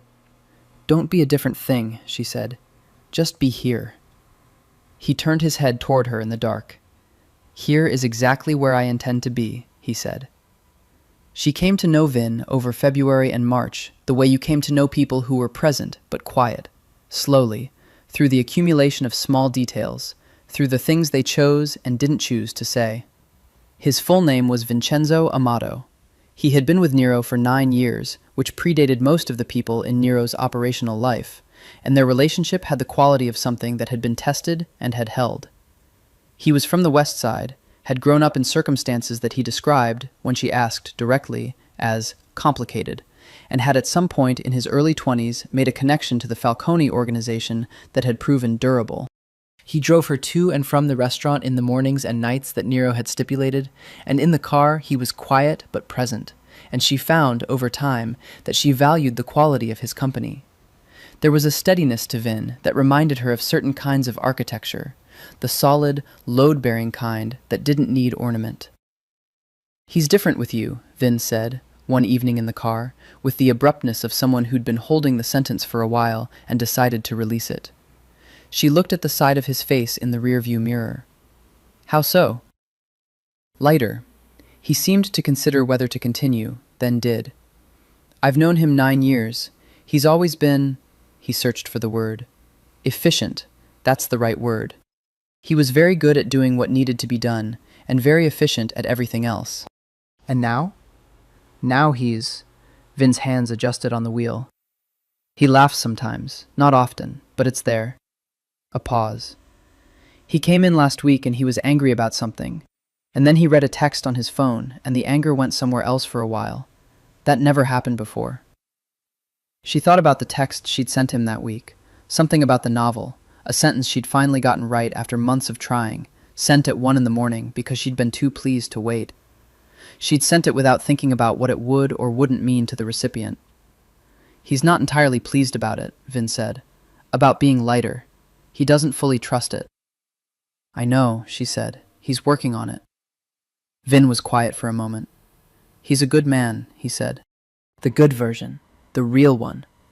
His voice had a particular quality. Not sentimental, not self-conscious. The quality of a statement of fact that had been tested against experience and hadn't changed.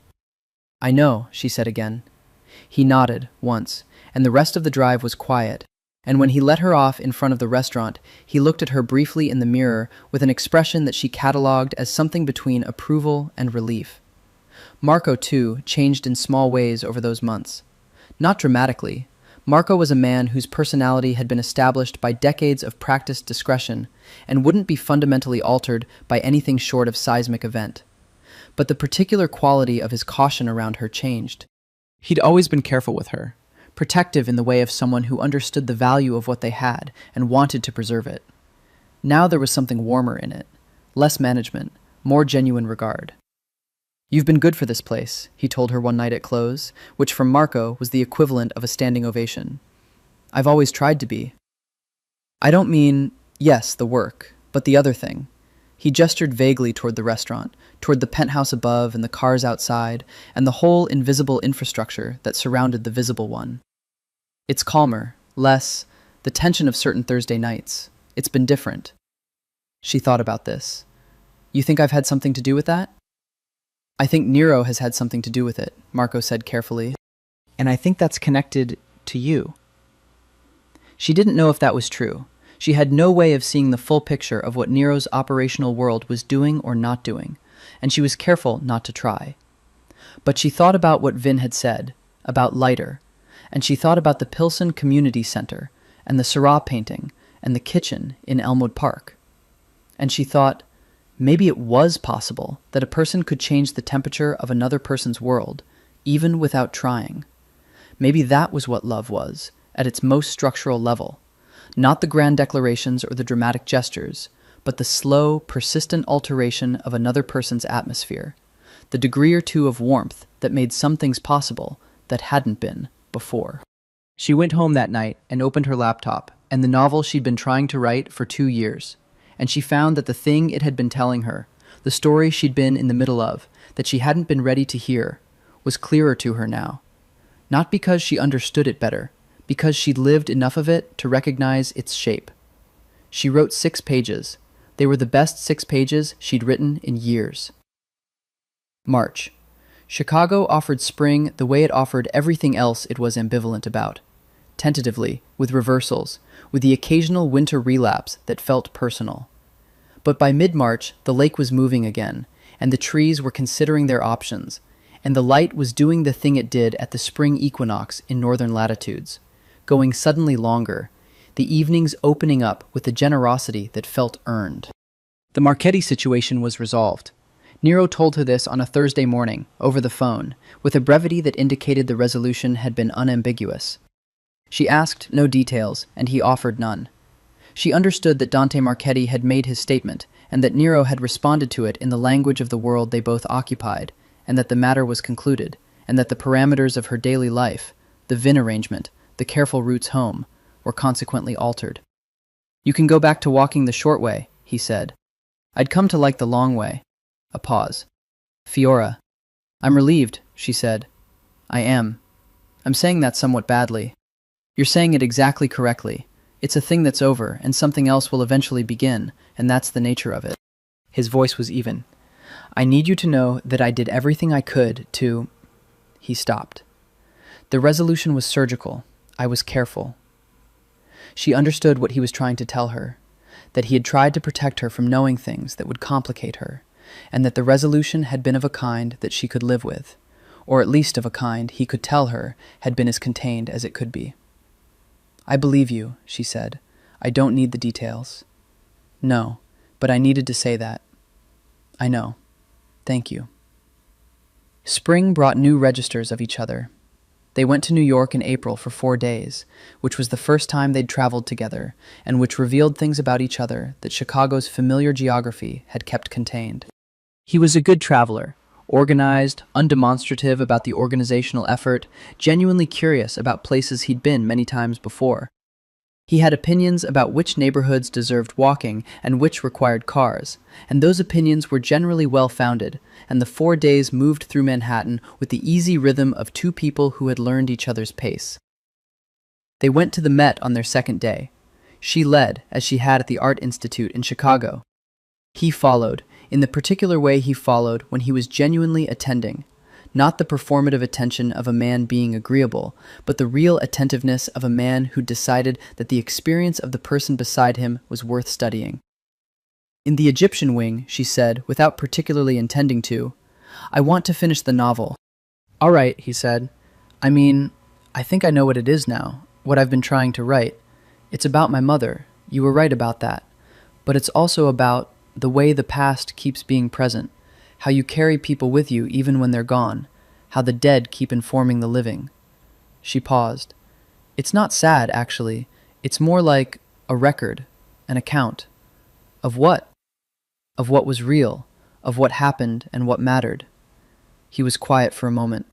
They were standing before a case of small bronze figures, boats, animals, human forms rendered in the particular simplification that produced great art. "I'd like to read it," he said, "when it's finished." She turned to look at him. "You read? You've seen my bookshelves. You read what you want to read. That doesn't mean you want to read a first novel by a waitress about grief." "I want to read anything you write," he said, with the simple, unqualified certainty that he applied to true statements. She looked at him in the Egyptian wing of the Metropolitan Museum, with his dark, precise face, and his smoke-colored eyes, and the bones of a man who'd been carrying things for a long time, and had recently, slowly, been learning to put some of them down. "I love you," she said. In front of the bronze boats, in the middle of the afternoon, he reached for her hand. "I love you," he said. They had dinner that night in the West Village with Luca, who happened to be in the city for the same week, and Luca was particularly warm and particularly cheerful, and she suspected he'd arranged to be in New York deliberately, and she liked him very much for it. She moved in with him on a Saturday in April. Not because he asked her to, exactly, or not only because of that. He asked, one evening in late March, with the particular care with which he asked anything that mattered. Would she consider it? Was it something she wanted? Did she understand it wasn't about changing what she was, but about making the logistics of their life together more honest? That last word had been a choice. She'd recognized it. She'd thought about it for 2 weeks. The apartment on Halsted Street was hers in a way that had been important. This small, definite space of a life built through necessity and then maintained through choice. She had made it her own with the particular seriousness of someone who understood that home was something you constructed rather than something you were given. Leaving it felt like a declaration. But then, so did staying. She told her aunt in Philadelphia, who said, "Is he good to you?" "Yes," she said. "Is he safe?" A pause. "He's as safe as he can be. It's complicated." Her aunt, who had known Lucia Esposito for 60 years and had opinions about the men in the Esposito women's lives that were both strong and occasionally accurate, said, "Your mother would have worried." "I know." But she would have wanted to meet him. Fiora sat with that for a moment. "I think she would have liked him." "Why?" "Because he makes decisions and then lives by them. And because he's honest even when it's inconvenient." She paused. "And because he looks at me like I'm the most specific thing he's ever seen." A long silence from Philadelphia. Then her aunt said, "That last one is the important one." The penthouse on a daily basis was different from the penthouse as a visited place. She learned its sounds, the particular way the windows registered wind at different heights, the rhythm of the building's infrastructure, the specific quality of morning light that came off the lake in early April, which was unlike any other light she'd lived with. She arranged her books on a shelf of their own, which he cleared for her without comment, and she put her laptop on the desk in the study, which he also cleared without comment, with only the slightest pause before the photograph of his mother, which she moved to a place where it could still be seen but wouldn't be displaced. He saw her do it and said nothing, but later that night he stood in the doorway of the study, watching her work, and she looked up and found him, with an expression she'd learned to read, the open, unguarded one. "All right?" she said. "More than all right." They made dinner together on weeknights when both their schedules allowed. She cooked with the pragmatic efficiency of someone who'd fed herself and then fed her mother for years, and he was an unexpectedly competent sous chef, not particularly inventive, but precise and attentive in execution. They ate at the kitchen island because the dining table felt formal for 2 people, and they talked about their days with the easy mutual interest of people who had decided that the other person's experience of time was worth knowing about. On the nights when she worked the late shift and he was out, the Thursday nights that continued in their function, if not their specific content, she came home to a light left on, and a note on the kitchen island, written in his precise hand. The notes were small and factual. "Your aunt called. She wants you to call back. There are leftovers." Or, "I moved the book you left on the couch to the desk. The couch is not a bookshelf." She kept the notes in the drawer of the desk, a small accumulation of ordinary evidence of an ordinary life being built in the middle of an extraordinary one. Vin still drove her when Nero wasn't available. Their conversations in the car had developed into a genuine, if irregular, exchange. She'd learned about his wife, his son, his improbable passion for model trains, the collection in the basement of the house in Berwyn that his wife tolerated with the specific, affectionate exasperation of a woman who had long since made her peace with a particular species of obsession. "You've been good for him," Vin said one evening, unprompted, as he had said something similar months ago and now offered it as a different kind of statement, not observation, but conclusion. "He's been good for me too," she said. Vin nodded and didn't say anything else, which was its own kind of confirmation. May. The Tuesday call came at 7 in the morning, which was unusual. She was still in bed, half awake, in the particular comfortable way of people who are deeply asleep when the phone rings, and for a moment before she answered, she was aware of the lake light and of Nero beside her, already awake and reading, which was what he did in the early mornings when he didn't sleep. He handed her the phone before she reached for it, knowing by the number, which she saw was Marco's. Marco called Nero's number first, she knew. That she was receiving the call meant Nero had made a decision. "Marco," she said. Marco's voice was careful in the way that careful voices became when they were managing proximity to something alarming. "I need to tell you something before you come in this morning." "Tell me." "There was a man here last night, after close. He came to the kitchen door, not the front. He asked for you by name." She was fully awake now. She sat up. "What man?" "He said his name was Caruso. He said he had a message for you." Marco paused. "From Dante Marchetti." The name sat in the kitchen of the morning like something cold. Nero, beside her, was very still. "What was the message?" she asked. "He said—" Marco's voice had a quality of reluctance, the reluctance of a man about to pass on something he wished he could contain. "He said that Marchetti wants what was taken from him, that he knows where the person responsible lives." A pause. "He mentioned the penthouse by name." She looked at Nero. His face was controlled in the way that indicated the space directly below the control was not controlled at all. "Thank you, Marco," she said. "Don't do anything. Stay at the restaurant. I'll be in at 11. She ended the call. Nero was already standing, already across the room, already on his own phone, the other one, the one he used for the calls she didn't hear the content of. She sat on the edge of the bed and heard his voice conducting something in low, flat, definitive tones. She didn't try to listen to the specifics.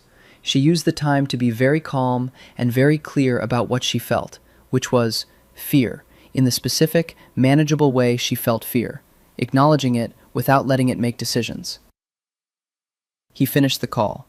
He came back and stood in front of her and looked at her with the expression she recognized as the one that required her full attention. "Tell me," she said.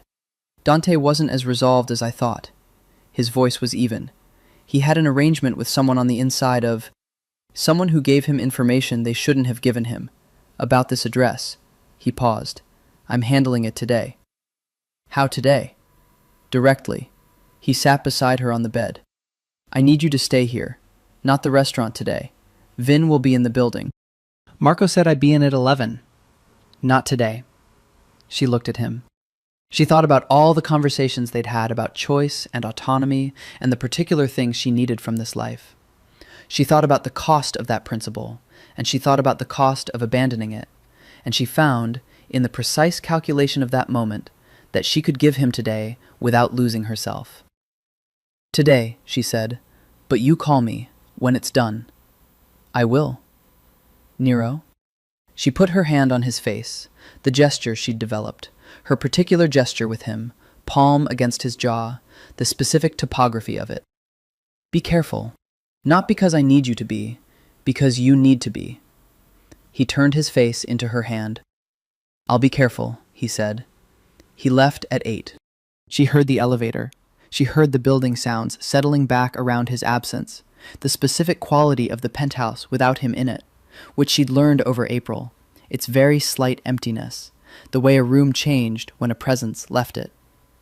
She went to the kitchen. made coffee, stood at the window and looked at the lake, which was May blue, which was the specific, vivid blue of Lake Michigan in early May, when the sky above it was clear and the water was finally warm enough to hold the color rather than just reflect it.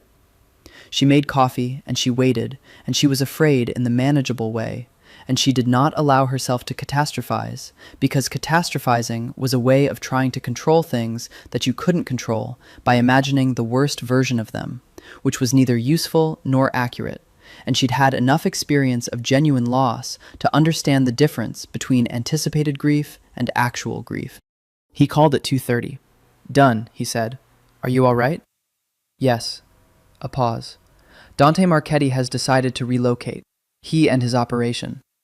"Relocate where?" "Somewhere that is not here." A pause. The message was unambiguous. She let out a breath. "Come home," she said. "I'm on my way." He arrived at 3.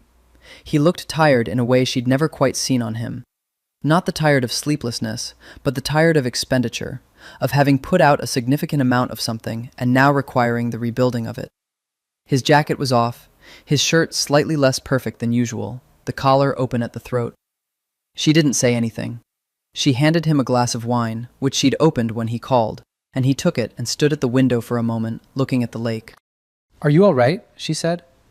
Not for the first time, she'd asked on the phone. She asked again because phone calls were one thing, and the physical fact of a person in the room was another. "I will be." "What can I do?" He turned from the window.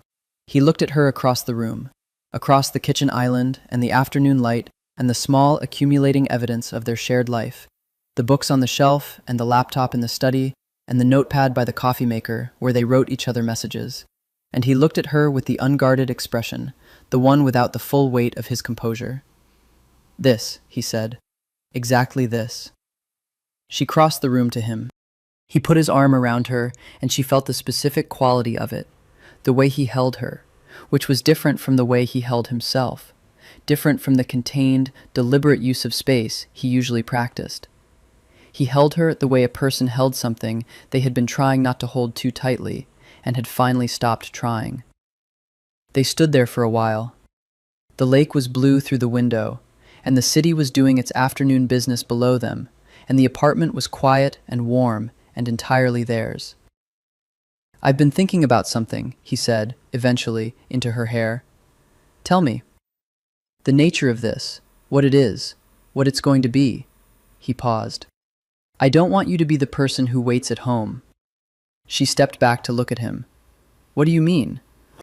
"I mean, the life we have, the pieces of it, your work, your writing, the way you are in the world." He was choosing words carefully, with the precision that indicated something important. "I don't want any of this to compress that.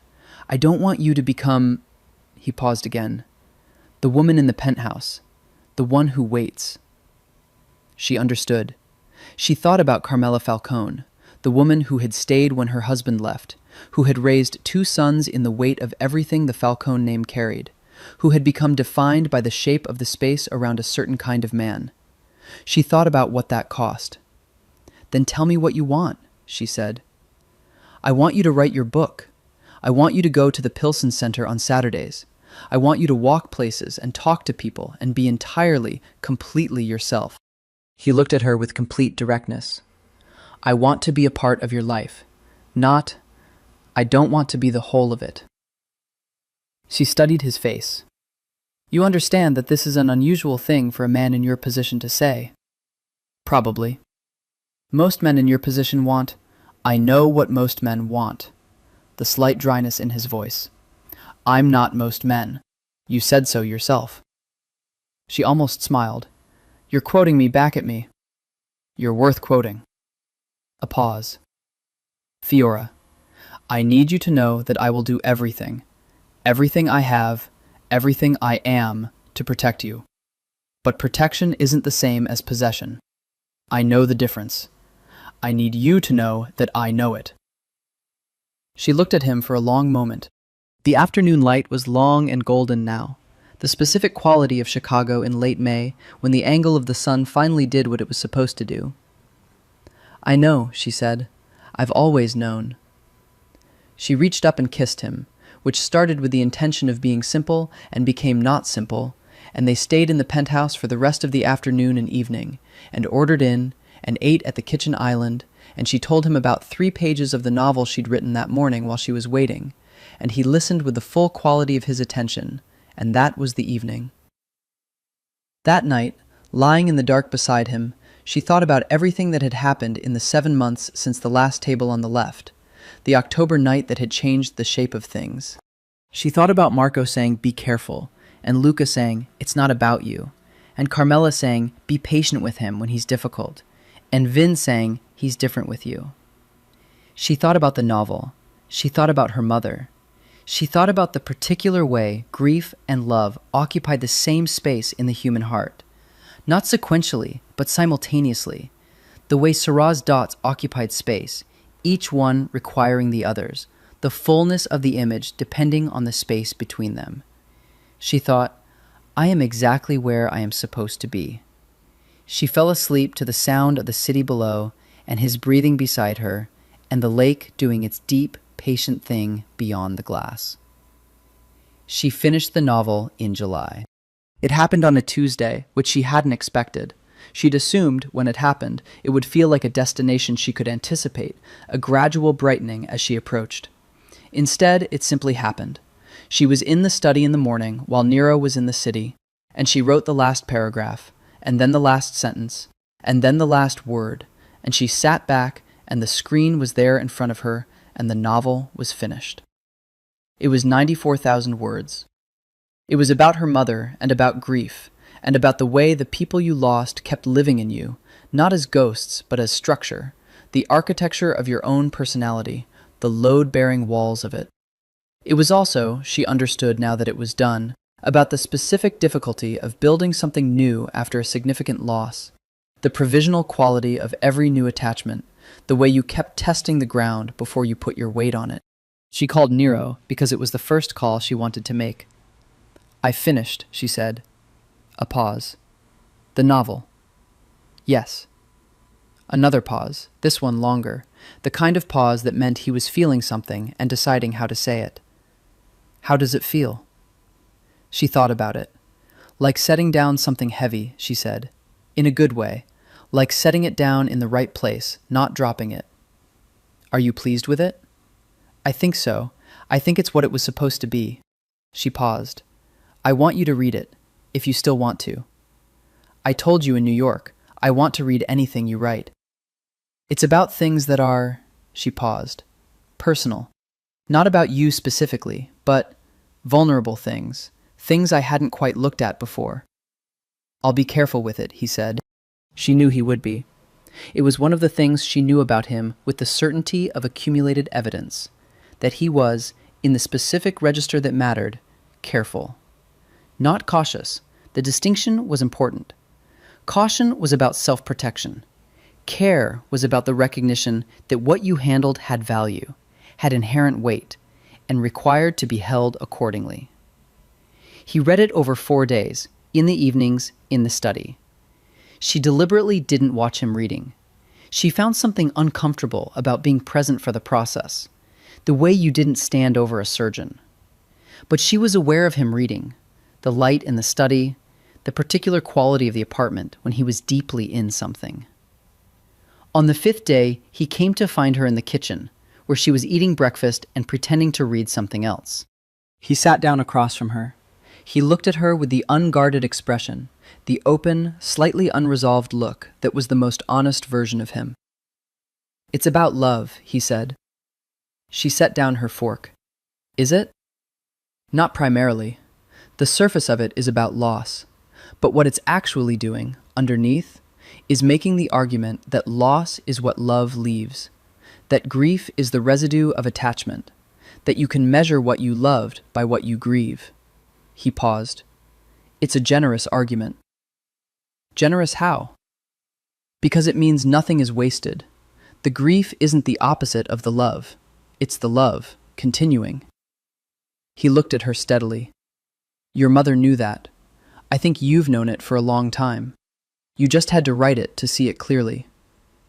She was very still. Something in his face told her he wasn't only talking about the novel.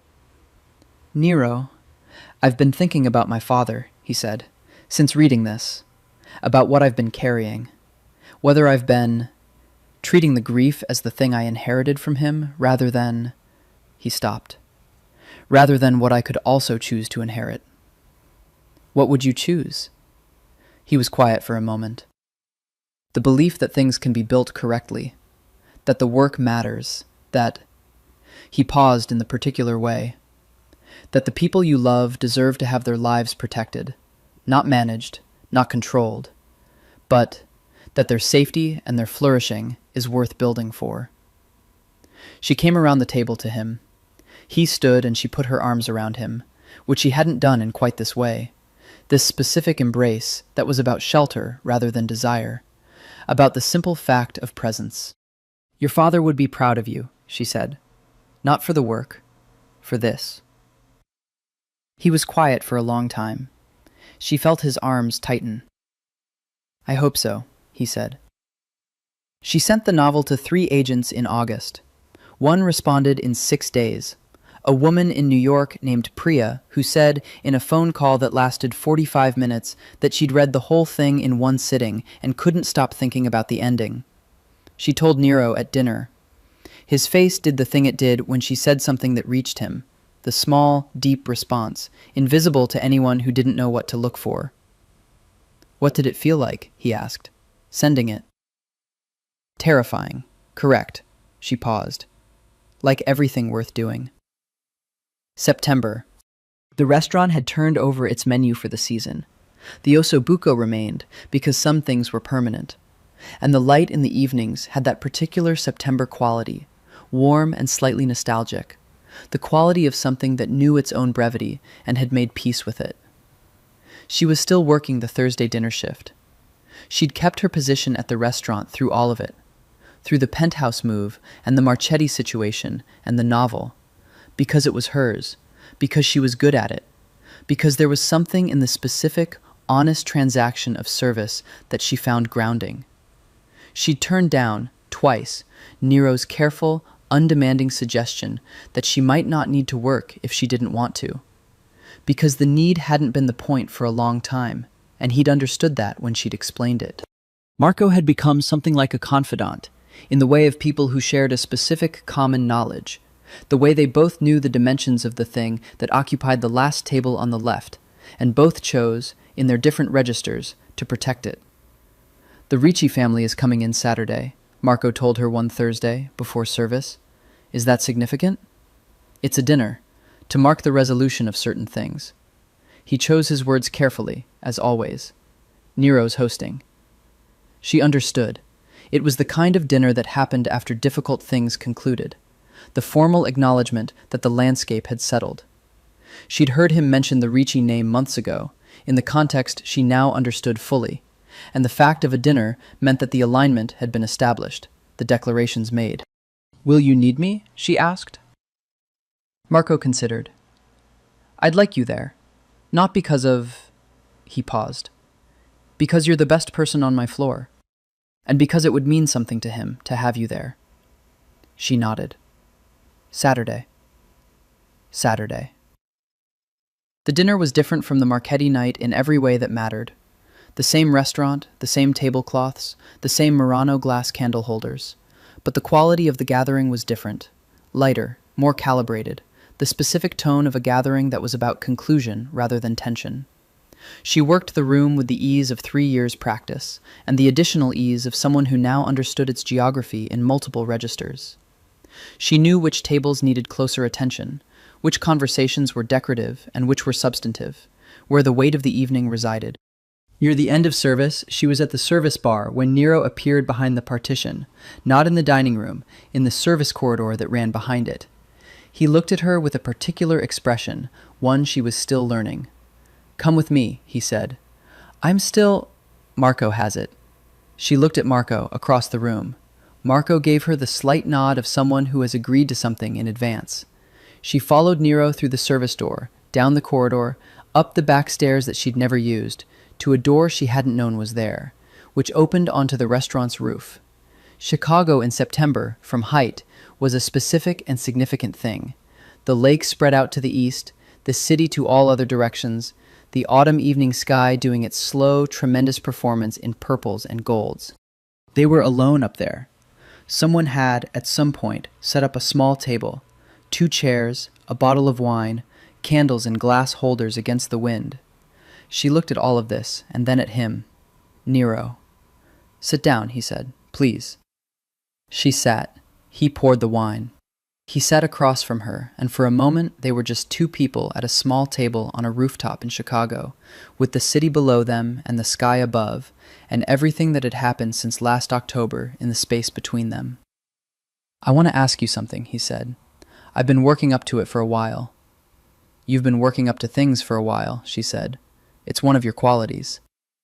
The corner of his mouth moved. "I'm aware." He set down his wine glass.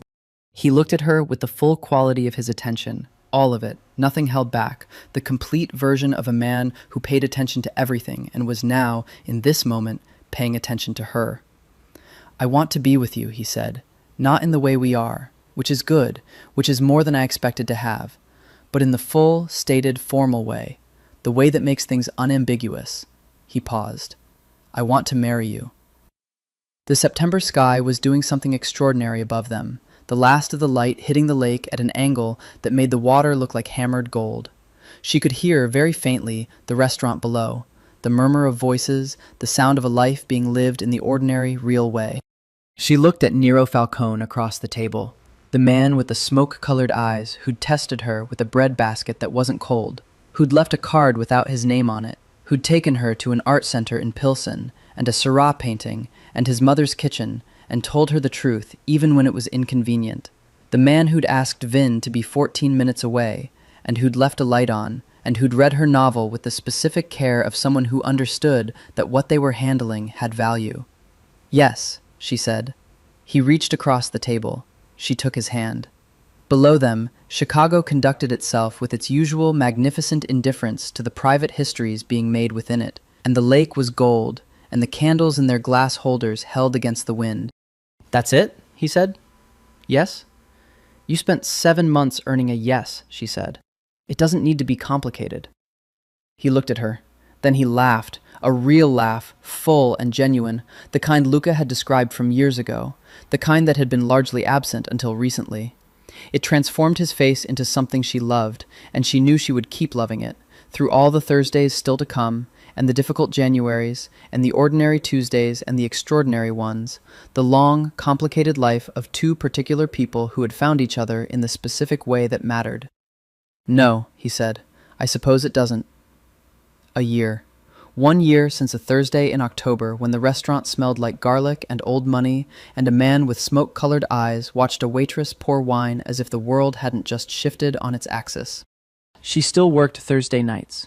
She decided to keep the shift even after the wedding, which had been small, in November, in Carmela's house in Elmwood Park, with Luca and Elena and the children, and Marco and Vin and her aunt from Philadelphia, who cried through the entire ceremony with the enthusiastic commitment of a woman who had been waiting for something to cry happily about.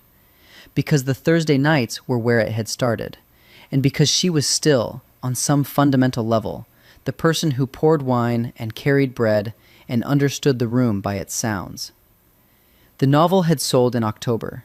Priya had called with the news in the first week, almost exactly a year to the day from the night that had started everything, a timing that Fiora found too pointed to be accidental and too true to dismiss. It would be published the following spring. She was working on something new, which was different in every particular from the first, and yet recognizably built by the same person. On the Thursday that marked exactly 1 year, she was setting up her section before service when she heard the sound she still recognized, the particular change in the restaurant's atmosphere that preceded a certain kind of arrival. The candles near the front door rippled. She looked up. He came in the way he always came in, contained, precise, with the gravitational quality that organized the room around him. He was alone tonight. No Thursday meeting, no men with still shoulders. Just him, in a dark jacket, looking at her across the restaurant with an expression she'd been cataloging for a year, and still found new things in. He sat at the last table on the left.